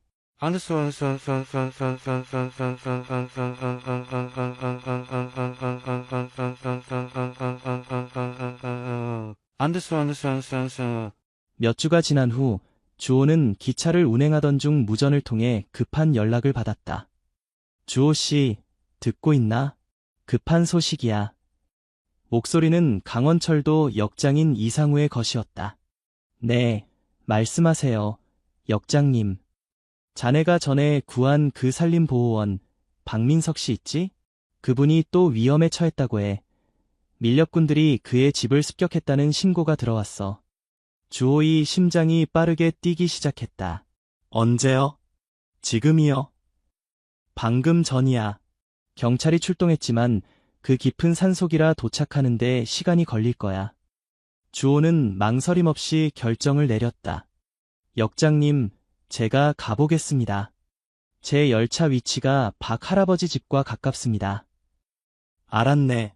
조심하게. 무장한 밀렵꾼들일 수도 있으니. 주호는 열차를 가장 가까운 간이역에 정차시키고 비상 상황임을 알린 후 역무원에게 열차를 맡겼다. 그리고 그는 역에 비치된 오토바이를 타고 박 할아버지의 집을 향해 산길을 달렸다. 도로는 울퉁불퉁했고 곳곳에 눈이 쌓여 있어 주행이 쉽지 않았다. 하지만 주호는 최대한 속도를 내며 산을 올랐다. 그의 머릿속에는 노인의 안전만이 가득했다. 오두막에 도착했을 때 주호는 끔찍한 광경을 목격했다. 문은 부서져 있었고 내부는 완전히 난장판이 되어 있었다. 책들은 바닥에 흩어져 있었고 가구들은 뒤집혀 있었다. 박 할아버지, 어디 계세요? 아무 대답이 없었다. 주호는 급히 집안을 수색했지만 노인의 모습은 보이지 않았다. 그가 밖으로 나와 주변을 살펴보던 중 그는 눈 위에 찍힌 여러 개의 발자국을 발견했다. 누군가가 노인을 끌고 간 것 같았다. 주호는 발자국을 따라 숲속 깊이 들어갔다. 그의 심장은 불안으로 가득했다. 너무 늦지 않았기를. 그가 한참을 걸어 들어가자 멀리서 사람들의 목소리가 들려왔다. 조심스럽게 다가가 그는 나무 뒤에 숨어 상황을 살폈다. 작은 공터에 3명의 남자가 서 있었다. 그들 중 2명은 사냥용 총을 들고 있었고 1명은 박 할아버지를 나무에 묶어놓고 있었다. 노인의 얼굴은 이미 멍들어 있었고 입에는 천이 물려 있었다. 이번에는 빠져나갈 수 없을 거야. 영감 한 남자가 비웃으며 말했다. 너 때문에 우린 사업에 막대한 손실을 봤어. 이제 너를 처리하고 나면 아무도 우리 사냥을 방해하지 못할 거야. 주호는 분노로 떨었다. 그들은 분명 박 할아버지가 신고했던 밀렵꾼들이었다. 하지만 그는 무기도 없이 어떻게 3명의 무장한 남자들을 상대할 수 있을지 막막했다. 그때 갑자기 숲속에서 낮은 으르렁거리는 소리가 들려왔다. 주호는 그 소리를 즉시 알아차렸다. 늑대였다. 밀렵꾼들도 그 소리를 들었는지 긴장한 표정으로 주변을 둘러보기 시작했다. 뭐야, 늑대인가? 여기 늑대가 있다고. 그들이 혼란스러워하는 사이 주호는 나무 뒤에서 슬그머니 나와 노인에게 다가갔다. 그는 재빨리 노인의 입에 물린 천을 풀어주었다. 주호군. 노인은 약한 목소리로 말했다. 괜찮으세요? 제가 도와드릴게요. 그때 공터 주변의 여러 곳에서 동시에 늑대들의 울음소리가 들려왔다. 그것은 마치 서로에게 신호를 보내는 것 같았다. 밀렵꾼들은 점점 더 불안해하며 총을 들고 주변을 겨냥했다. 뭐야 이거? 늑대들이 우릴 에워싸고 있어. 주호는 이 기회를 놓치지 않고 재빨리 노인을 묶고 있던 밧줄을 풀기 시작했다. 다행히 밀렵꾼들은 늑대의 소리에 완전히 주의가 분산되어 있었다. 조용히 하세요. 우리 같이 빠져나가야 해요. 주호가 마지막 매듭을 풀자 노인은 비틀거리며 일어섰다. 그의 다리는 아직 약했지만 주호의 도움으로 천천히 숲 쪽으로 움직일 수 있었다. 그때 갑자기 한 밀렵꾼이 뒤를 돌아보았다. 야, 저기 누가 있어? 영감이 도망가. 그는 즉시 총을 들어 그들을 향해 겨냥했다. 주호는 반사적으로 노인을 감싸 안으며 몸을 던졌다. 그 순간 어디선가 거대한 그림자가 튀어나와 밀렵꾼을 덮쳤다. 으악, 밀렵꾼의 비명소리와 함께 총이 땅에 떨어졌다. 거대한 회색 늑대가 그의 팔을 물고 있었다. 그것은 바로 노인이 강철이라고 부르던 그 늑대였다. 다른 두 밀렵꾼은 공포에 질려 무작정 총을 발사하기 시작했다. 총소리가 산에 울려 퍼졌지만 이미 여러 마리의 늑대들이 숲속에서 나타나 그들을 향해 달려들고 있었다. 도망쳐. 미친 늑대들이다. 밀렵꾼들은 모든 것을 버리고 숲속으로 도망치기 시작했다. 늑대들은 그들을 쫓아갔지만 죽이려는 것이 아니라 그저 쫓아내려는 듯했다. 강철만이 뒤에 남아 주호와 노인을 바라보고 있었다. 그의 눈빛은 이상하게도 평온해 보였다. 강철아, 고맙다. 노인은 약한 목소리로 말했다. 늑대는 잠시 그들을 바라보다가 천천히 고개를 숙여 인사하는 듯한 모습을 보였다. 그리고는 다른 늑대들을 따라 숲속으로 사라졌다. 주호는 믿을 수 없는 광경을 목격했다. 그것은 분명 우연이 아니었다. 늑대들은 의도적으로 그들을 구하러 온 것이었다. 박 할아버지, 괜찮으세요? 빨리 병원에 가셔야 할 것 같아요. 노인은 주호의 어깨에 기대어 천천히 걸었다. 괜찮아. 집으로만 데려다 주게. 하지만 내 몸은 내가 알아. 병원보다는 내 집이 더 나을 거야. 주호는 노인의 뜻을 따라 그를 오두막으로 데려갔다. 집에 도착하자 노인은 주호의 도움을 받아 침대에 누웠다. 주호는 오두막 안에 있던 약초들을 이용해 노인이 알려주는 대로 상처를 치료했다. 약초는 자연이 우리에게 준 선물이야. 이것들이 내 몸을 치유해 줄 거야. 노인은 상처에도 불구하고 평온해 보였다. 그의 눈에는 깊은 안정감이 담겨 있었다. 주호야, 오늘 넌 중요한 것을 목격했어. 동물들과 인간 사이의 진정한 유대를. 주호는 고개를 끄덕였다. 그가 본 것은 단순한 동물의 행동이 아니었다. 그것은 깊은 감정과 지성을 가진 존재들의 의도적인 행동이었다. 늑대들이 정말로 할아버지를 구하러 온 거군요. 노인은 미소 지었다. 그들은 나의 가족이나 다름없어. 내가 그들을 돕고 그들이 나를 돕는 거지. 이것이 바로 자연의 법칙이야. 주고받음, 상호 존중. 주호는 창밖을 바라보았다. 어둠이 내리고 있었지만 그는 이상하게도 두렵지 않았다. 오히려 이 깊은 산 속에서 전에 없던 안정감을 느꼈다. 저도 그들과 친구가 될 수 있을까요? 노인은 천천히 고개를 끄덕였다. 시간이 걸리겠지만 가능해. 중요한 건 마음가짐이야. 그들을 두려워하거나 지배하려 하지 않고 동등한 존재로 대하는 것. 그날 밤 주호는 다시 한번 노인의 오두막에서 묵게 되었다. 그는 창문을 통해 달빛이 비치는 숲을 바라보며 오늘의 경험을 곰곰이 생각했다. 세상은 그가 알고 있던 것보다 훨씬 더 복잡하고 신비로웠다. 멀리서 늑대의 울음소리가 들려왔다. 그 소리는 이제 그에게 두려움이 아닌 이상한 위안을 주었다.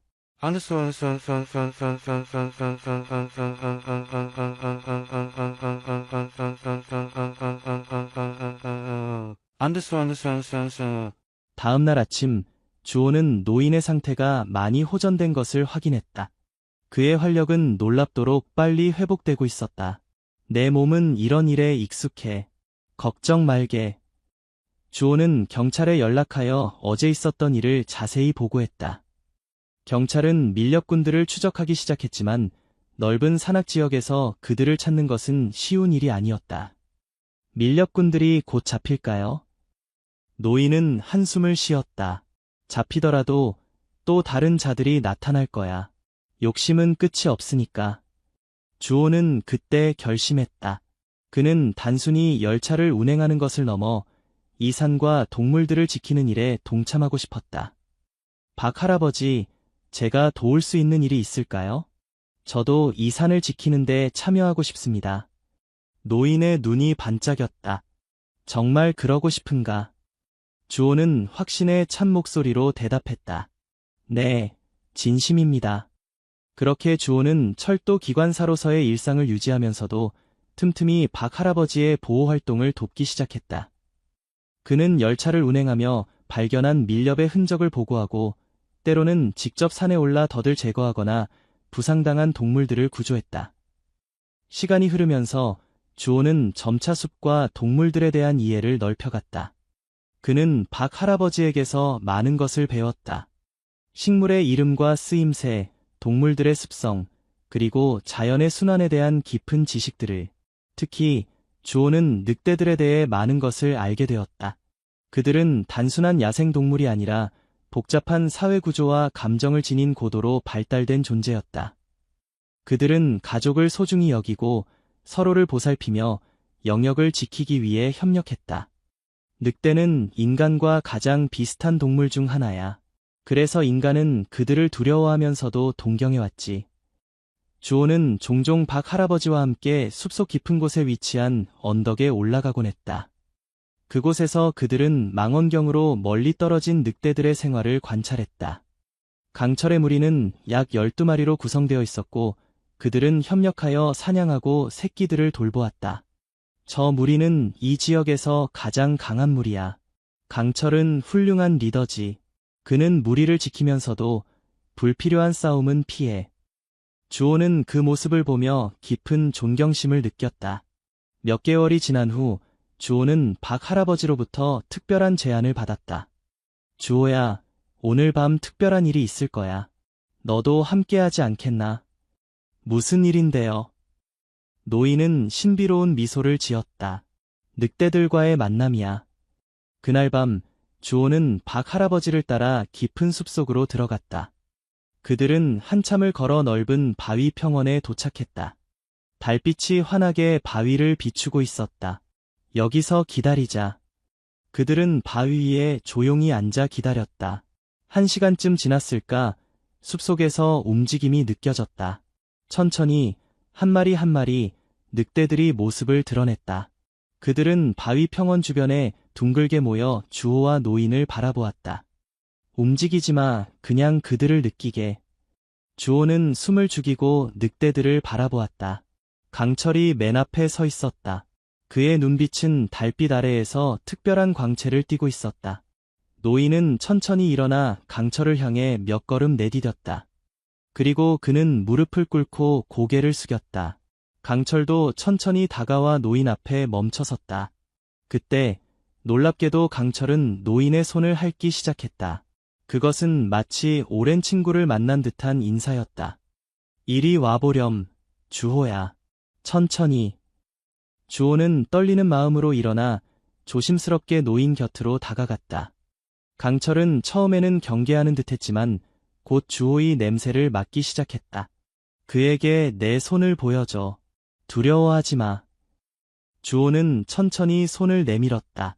강철은 잠시 그의 손을 관찰하더니 조심스럽게 냄새를 맡았다.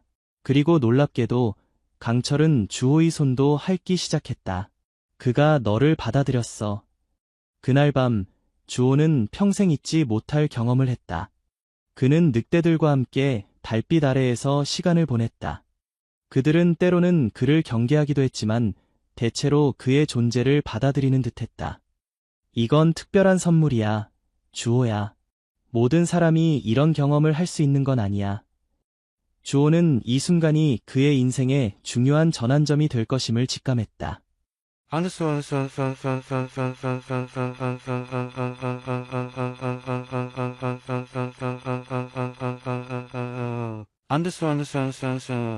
몇 년의 시간이 흘렀다. 주호는 여전히 철도에서 일하고 있었지만 그의 삶은 완전히 달라져 있었다. 그는 이제 공식적으로 산림보호활동가가 되었고 박 할아버지와 함께 야생동물 보호 단체를 운영하고 있었다. 그들의 활동은 점차 사람들의 주목을 받게 되었다. 특히 기관사가 늑대들에 의해 구출된 노인을 구했다는 이야기는 언론을 통해 전국에 알려지면서 많은 사람들이 야생동물, 특히 늑대에 대한 인식을 바꾸기 시작했다. 물론 여전히 반대의 목소리도 있었다.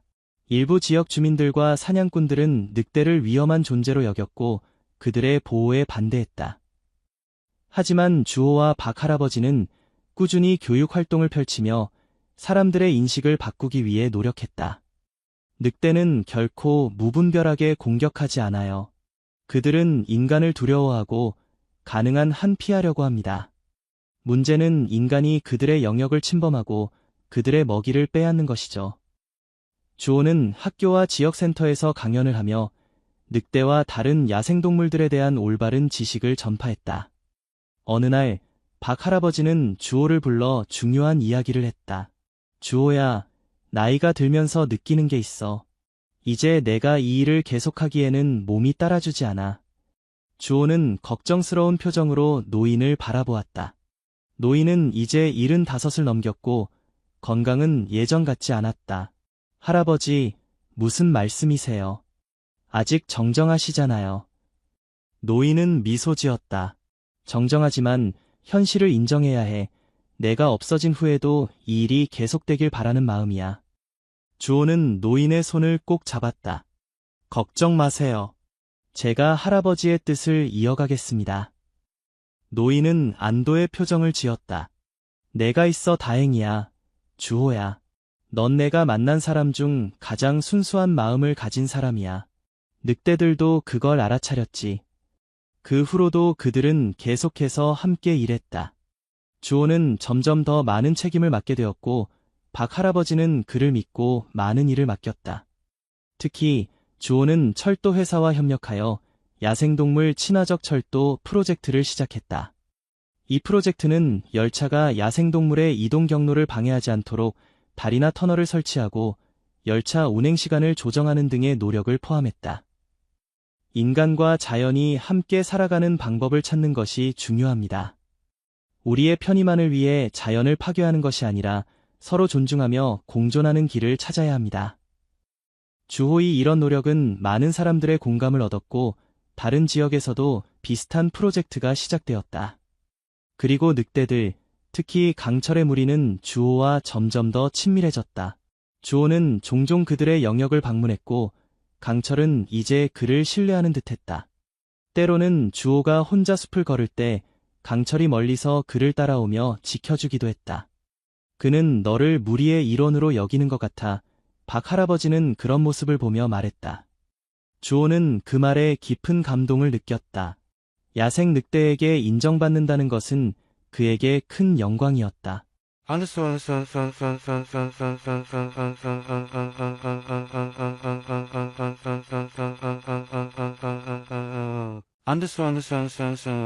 겨울이 다시 찾아왔다.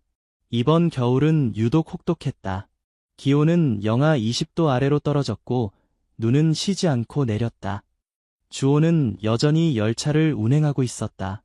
이날도 그는 평소처럼 산을 오르는 열차를 몰고 있었다. 하지만 이번에는 특별한 손님이 함께했다. 박 할아버지였다. 오랜만에 도시에 나가봐야 할 일이 있어서.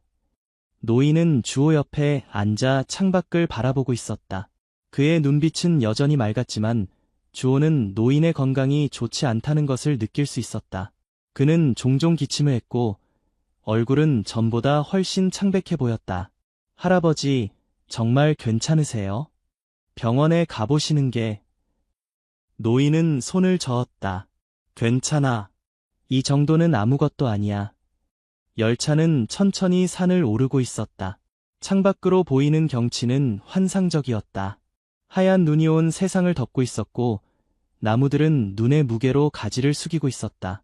그때 갑자기 열차가 커다란 소리와 함께 흔들렸다. 주호는 급히 제동을 걸었다. 무슨 일이지? 노인이 물었다. 모르겠어요. 뭔가 선로에 문제가 있는 것 같아요. 열차가 완전히 멈추자 주호는 밖으로 나가 상황을 확인했다. 놀랍게도 선로 위에는 커다란 나무가 쓰러져 있었다.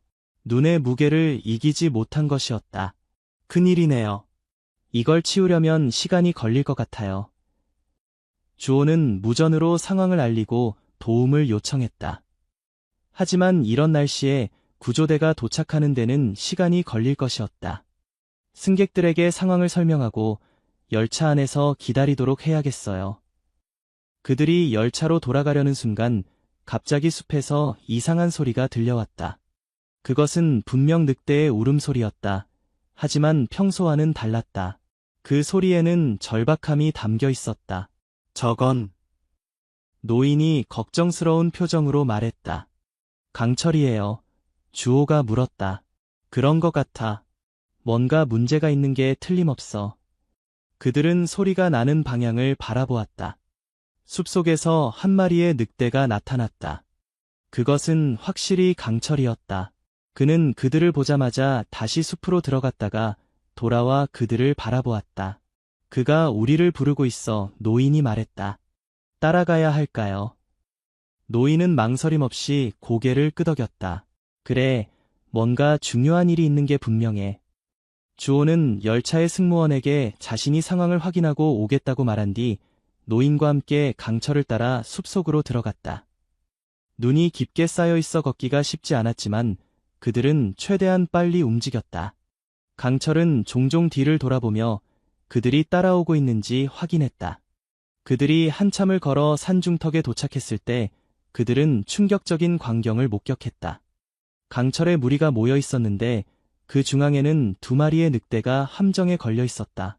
그것은 분명 밀렵꾼들이 설치한 덫이었다.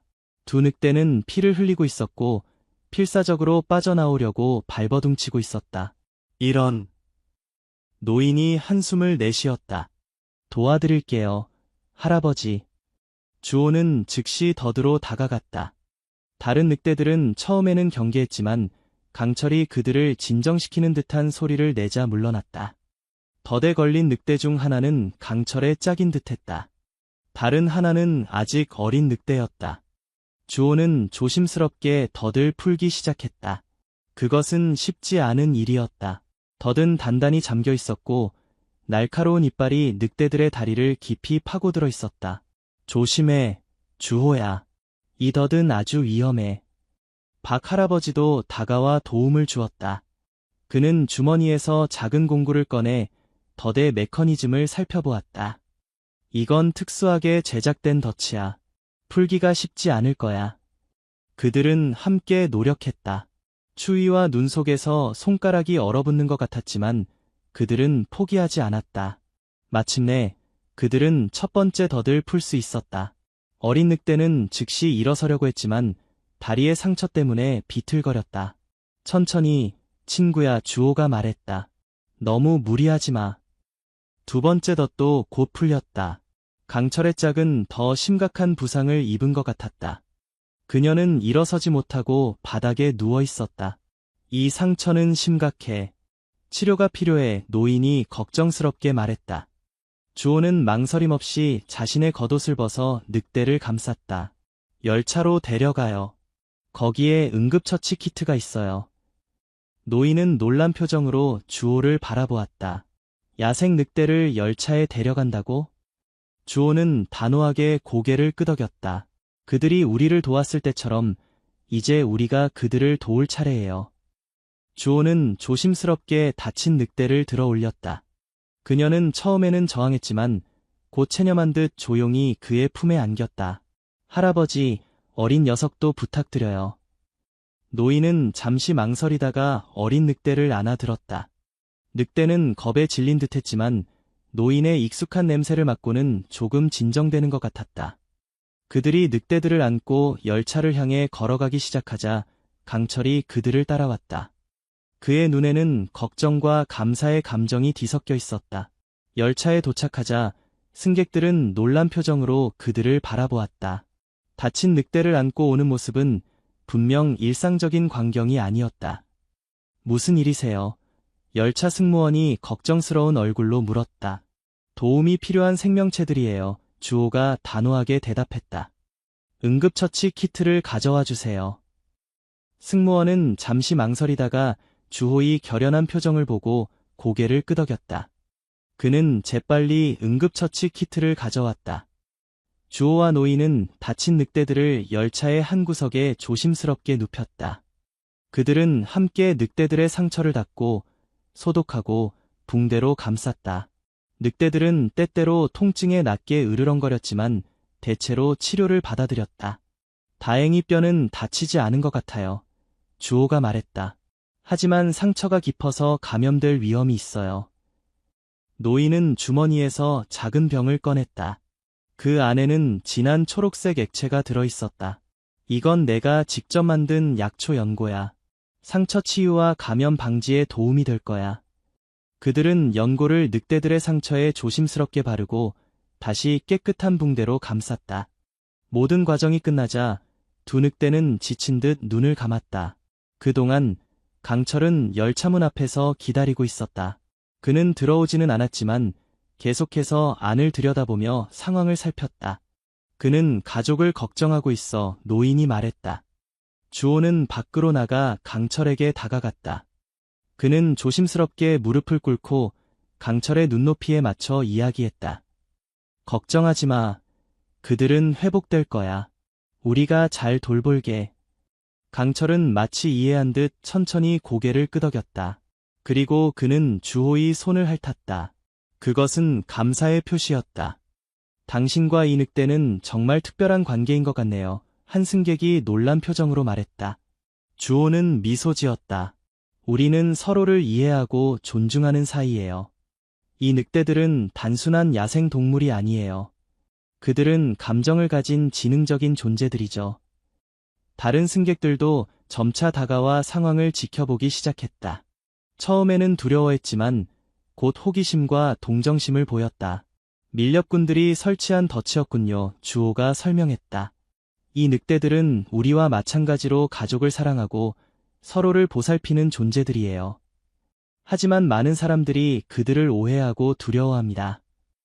승객들은 주호의 말에 공감하는 듯했다. 몇몇은 심지어 자신들이 가져온 음식과 물을 나누어 주었다. 그동안 구조팀은 선로 위에 쓰러진 나무를 치우기 위해 도착했다. 그들은 몇 시간 동안 작업한 끝에 마침내 나무를 제거할 수 있었다. 곧 출발할 수 있을 것 같네요. 승무원이 알려왔다. 주호는 노인과 눈빛을 교환했다. 이 늑대들은 어떻게 할까요? 노인은 잠시 생각에 잠겼다. 지금 상태로는 야생으로 돌려보내기 어려울 것 같아. 일단 내 오두막으로 데려가자. 그곳에서 완전히 회복될 때까지 돌볼 수 있어. 주호는 고개를 끄덕였다.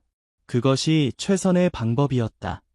열차가 다시 출발하자 강철은 한동안 열차를 따라 달렸다. 그의 눈에는 걱정이 가득했지만 그는 결국 멈춰서서 열차가 멀어지는 것을 지켜보았다. 곧 다시 만날 거야, 친구. 주호는 창밖으로 손을 흔들며 약속했다.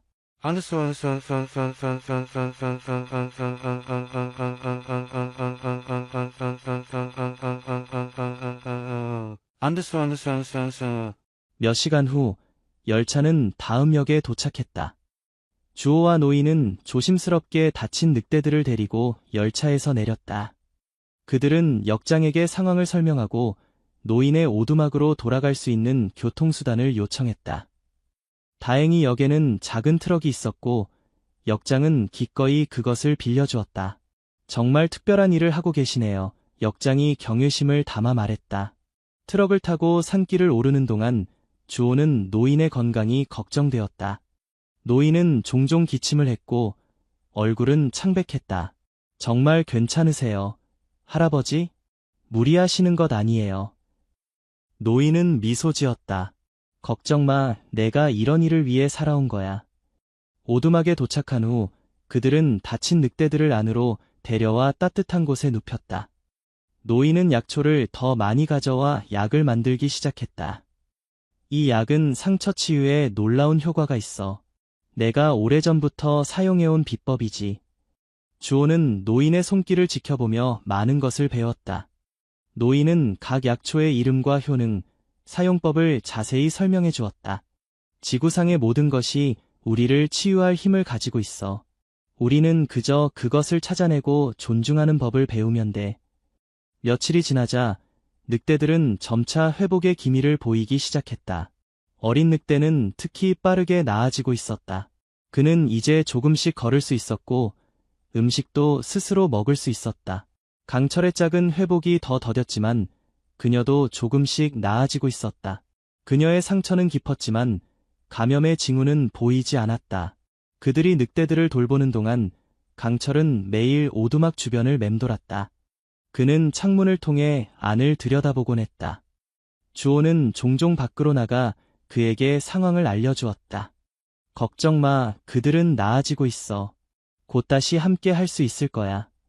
어느 날 밤, 주호가 오두막 앞 의자에 앉아 별을 바라보고 있을 때 강철이 조용히 다가와 그의 옆에 앉았다. 그것은 특별한 순간이었다. 야생 늑대가 이렇게 자발적으로 인간 곁에 앉는 경우는 극히 드물었다. 그들이 많이 그립지? 주호가 물었다. 강철은 마치 이해한 듯 낮게 울었다. 내일이면 어린 녀석은 나갈 수 있을 것 같아. 하지만 내 짝은 조금 더 시간이 필요해. 그들은 한동안 그렇게 앉아 있었다. 별이 빛나는 밤하늘 아래 인간과 늑대가 함께 앉아 있는 모습은 마치 오래된 신화 속 한 장면 같았다. 다음 날 예상대로 어린 늑대는 충분히 회복되어 야생으로 돌아갈 수 있게 되었다. 주호와 노인은 그를 데리고 오두막 밖으로 나갔다. 강철이 기다리고 있었다. 잘 가, 친구야. 다치지 않게 조심해. 어린 늑대는 잠시 주호와 노인을 바라보았다. 그리고 그는 감사의 표시로 가볍게 그들의 손을 핥았다. 그 후 그는 강철과 함께 숲으로 사라졌다. 강철의 짝은 일주일 정도 더 오두막에 머물렀다. 그 기간 동안 주호는 그녀를 돌보며 특별한 유대감을 형성했다. 그녀는 처음에는 경계했지만 점차 주호를 신뢰하게 되었다. 마침내 그녀도 완전히 회복되었다. 그들이 그녀를 숲으로 데려갔을 때 강철과 다른 늑대들이 모두 그곳에서 기다리고 있었다. 그것은 마치 환영 파티와도 같았다. 이제 내 가족에게 돌아갈 시간이야. 강철의 짝은 마지막으로 주호와 노인을 바라보았다. 그녀의 눈에는 감사의 마음이 담겨 있었다. 그리고 그녀는 천천히 다른 늑대들에게 다가갔다. 그들은 서로를 반갑게 맞이했고 곧 무리 전체가 함께 숲속으로 사라졌다. 정말 놀라운 경험이었어요. 주호가 감격의 찬 목소리로 말했다. 노인은 미소 지었다. 이것이 바로 자연의 법칙이야. 우리가 존중하면 그들도 우리를 존중해준다는 것. 그날 밤 주호는 노인과 함께 오두막 앞에 앉아 따뜻한 차를 마시며 이야기를 나눴다. 노인은 자신의 어린 시절부터 지금까지의 이야기를 들려주었다. 그것은 자연과 함께한 한 인간의 긴 여정이었다.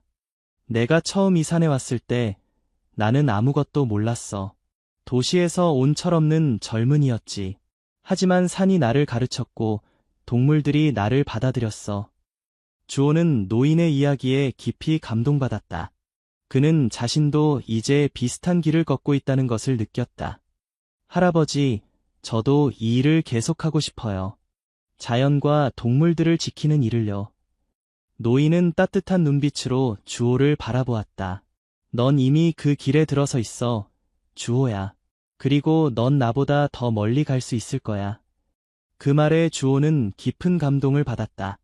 그는 노인이 자신에게 건네는 지식과 지혜가 단순한 정보 전달이 아니라 인생의 바통을 넘겨주는 것임을 깨달았다. 약속합니다. 할아버지.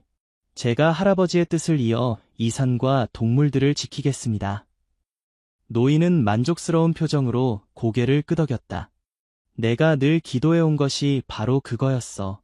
내 뒤를 이을 사람을 만나는 것. 그날 밤 멀리서 늑대들의 울음소리가 들려왔다. 그 소리는 이제 주호에게 두려움이 아닌 평화와 안정감을 주었다.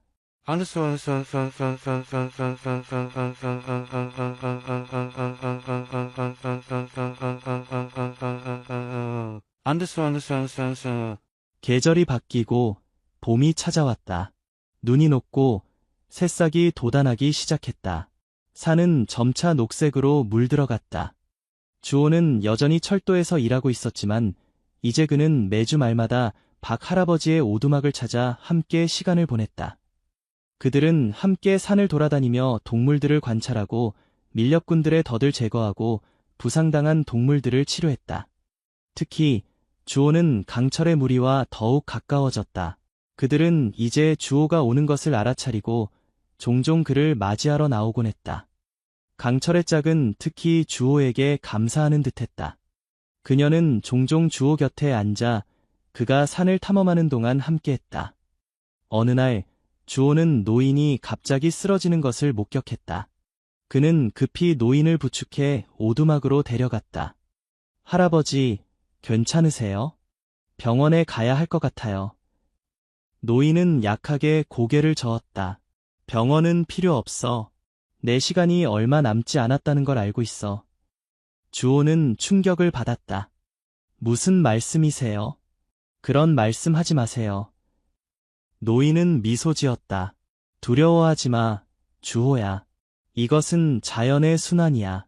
모든 것은 태어나고 살다가 죽는다. 중요한 건 그 과정에서 어떤 삶을 살았느냐지. 주호는 눈물을 참을 수 없었다. 그는 짧은 시간이었지만 노인을 자신의 할아버지처럼 생각하게 되었다. 아직 할아버지에게서 배울 게 너무 많아요. 노인은 주호의 손을 꼭 잡았다. 넌 이미 충분히 배웠어. 이제 내 자신의 길을 걸어가야 할 때야. 그날 이후 노인의 건강은 급격히 악화되었다. 주호는 회사에 휴가를 내고 노인 곁에서 그를 돌보았다. 그는 노인이 가르쳐준 약초들을 사용해 그를 치료하려 했지만 노인의 상태는 나아지지 않았다. 내가 가진 모든 지식을 내게 전하고 싶어, 노인은 약한 목소리로 말했다. 그는 주호에게 오래된 노트북을 건넸다. 그 안에는 그가 수십 년간 기록해온 모든 지식이 담겨 있었다. 약초의 사용법, 동물들의 습성, 자연의 순환에 대한 관찰 등 모든 것이 세세하게 적혀 있었다. 이것은 내 인생의 기록이야. 이제 내 것이다. 주호는 감사의 마음으로 노트북을 받았다. 그것은 단순한 기록물이 아니라 노인의 평생을 담은 보물이었다. 마지막 순간이 다가오는 것을 느낀 노인은 주호에게 마지막 부탁을 했다.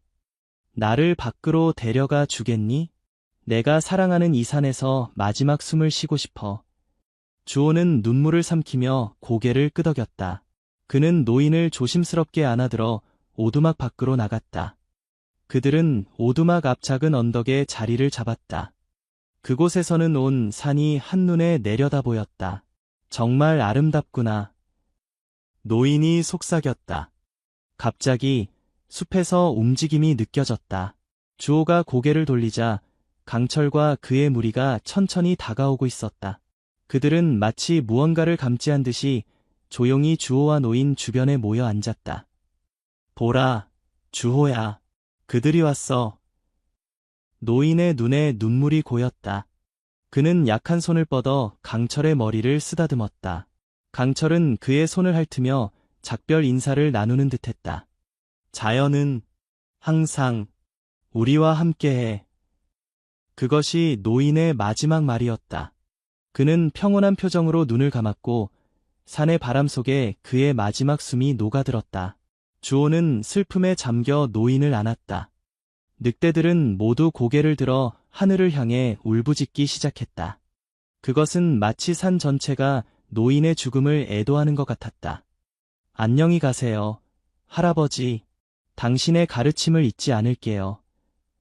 주호는 노인의 유언에 따라 그를 산정상 근처에 묻었다. 그곳은 노인이 가장 좋아하던 장소였다. 장례식은 간소했지만 주호는 노인이 사랑했던 모든 것들이 그 자리에 함께했다고 느꼈다. 바람, 나무들, 그리고 조용히 지켜보던 동물들까지. 장례를 마친 후 주호는 오두막으로 돌아왔다. 그곳은 이제 그의 공간이 되었다. 노인은 유서를 통해 오두막과 그의 모든 소유물을 주호에게 남겼다. 계속해서 이 산을 지켜주길. 그것이 유서에 적힌 노인의 마지막 바람이었다.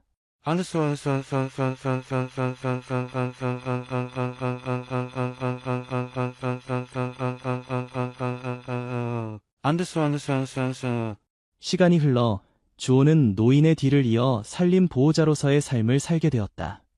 그는 철도 회사에 사직서를 제출하고 전업으로 야생동물 보호 활동을 시작했다. 처음에는 쉽지 않았다. 노인처럼 풍부한 지식과 경험이 없었기 때문에 많은 시행착오를 겪어야 했다. 하지만 그는 포기하지 않았다. 노인의 노트북을 공부하고 실전에서 배워나갔다. 강철과 그의 무리는 계속해서 주호의 가장 가까운 동반자가 되었다. 그들은 주호가 산을 탐험할 때 함께했고 때로는 위험한 상황에서 그를 보호해주기도 했다. 주호는 노인처럼 산과 대화하는 법을 배웠다. 바람의 소리에 귀를 기울이고 나무들의 변화를 관찰하고 동물들의 행동을 이해했다. 그는 점차 자연의 일부가 되어갔다. 그는 또한 지역사회와의 소통에도 노력했다. 학교를 방문해 아이들에게 자연 보호의 중요성을 가르치고 지역 주민들에게 야생동물과의 공존 방법을 알렸다. 늑대들은 우리의 적이 아닙니다. 그들은 이 생태계의 중요한 일원입니다. 우리가 그들을 존중하면 그들도 우리를 존중할 것입니다. 주호의 노력은 점차 성과를 거두기 시작했다. 지역 주민들의 인식이 변화하고 밀렵 활동이 줄어들었다. 심지어 몇몇 주민들은 직접 보호 활동에 참여하기 시작했다. 어느 날 주호가 산을 순찰하던 중 그는 새끼 늑대 한 마리가 덫에 걸린 것을 발견했다. 그는 즉시 덫을 풀어주고 새끼 늑대를 치료했다. 그 새끼는 바로 강철의 무리에서 태어난 새끼였다. 주호는 그 새끼에게 희망이라는 이름을 지어주었다. 희망이 완전히 회복된 후 주호는 그를 무리에게 돌려보냈다. 하지만 놀랍게도 희망은 종종 주호를 찾아왔다. 그는 주호의 오두막 주변을 맴돌며 때로는 주호가 산을 탐험할 때 동행했다. 넌 두 세계 사이의 다리가 될 거야, 희망아. 세월이 흘러 주호의 머리카락에도 하얀 서리가 내리기 시작했다. 그는 이제 산에서 20년 넘게 살아온 중년 남성이 되었다. 그의 얼굴은 햇볕과 바람에 그을렸지만 그의 눈빛은 여전히 맑고 깊었다. 강철은 이제 늙은 늑대가 되었다. 그는 무리의 리더 자리를 젊은 늑대에게 물려주고 주로 오두막 근처에서 시간을 보냈다. 주호와 강철은 이제 노년의 동반자가 되었다. 어느 추운 겨울날 주호는 강철이 오두막 앞에 누워있는 것을 발견했다. 그는 몸을 일으키지 못할 정도로 약해 보였다. 친구야, 내 시간이 왔구나. 주호는 눈물을 참으며 강철을 안으로 데려왔다. 그는 따뜻한 이불로 강철을 감싸고 그의 곁에 앉아 마지막 시간을 함께했다. 내가 있어서 행복했어, 강철아. 내가 내 인생을 바꿔놓았어. 강철은 마지막 힘을 다해 주호의 손을 핥았다. 그리고 그는 평온하게 눈을 감았다. 주호는 강철을 박 할아버지 옆에 묻어주었다. 두 명의 가장 중요한 스승이 이제 나란히 누워 있었다. 당신들이 가르쳐준 것들을 계속해서 이어갈게요. 강철의 죽음 이후 주호는 더욱 야생동물 보호에 헌신했다. 그는 국가적인 프로젝트를 이끌어내는 데 성공했고 이 지역은 공식적인 야생동물 보호구역으로 지정되었다. 이곳은 모든 생명체가 자유롭게 살아갈 수 있는 곳이 될 것입니다. 인간과 자연이 함께 공존하는 모범적인 사례가 될 것입니다. 그의 노력은 전국적으로 인정받았고 많은 사람들이 그의 발자취를 따르기 시작했다. 특히 젊은이들은 주호를 롤모델로 삼아 자연 보호 활동에 참여했다. 희망은 이제 강철의 뒤를 이어 무리의 리더가 되었다. 그는 주호가 어렸을 때 구해준 그 새끼 늑대였고 이제는 강인하고 현명한 리더로 성장했다.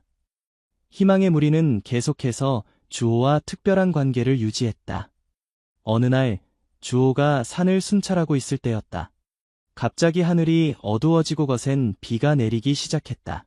그는 서둘러 오두막을 향해 걸음을 재촉했지만 폭우로 인해 길이 미끄러워졌다. 한 발이 미끄러지면서 주호는 가파른 경사면을 따라 굴러떨어졌다. 그는 필사적으로 무언가를 잡으려 했지만 빗속에서 아무것도 보이지 않았다. 이런. 주호는 계곡 바닥에 쓰러졌다. 그의 다리에 극심한 통증이 느껴졌다. 아마도 골절된 것 같았다. 비는 계속해서 내리고 날은 점점 어두워졌다. 이대로 밤을 지새우면 위험할 텐데.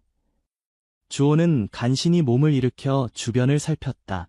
그는 어딘가에 피신할 곳을 찾아야 했다. 그때 그는 멀리서 늑대의 울음소리를 들었다. 그것은 희망의 소리였다. 희망아, 여기야. 주호는 힘을 다해 소리쳤다. 얼마 지나지 않아 희망과 몇 마리의 늑대들이 그를 찾아냈다. 그들은 주호의 상태를 확인하고 그를 돕기 위해 다가왔다.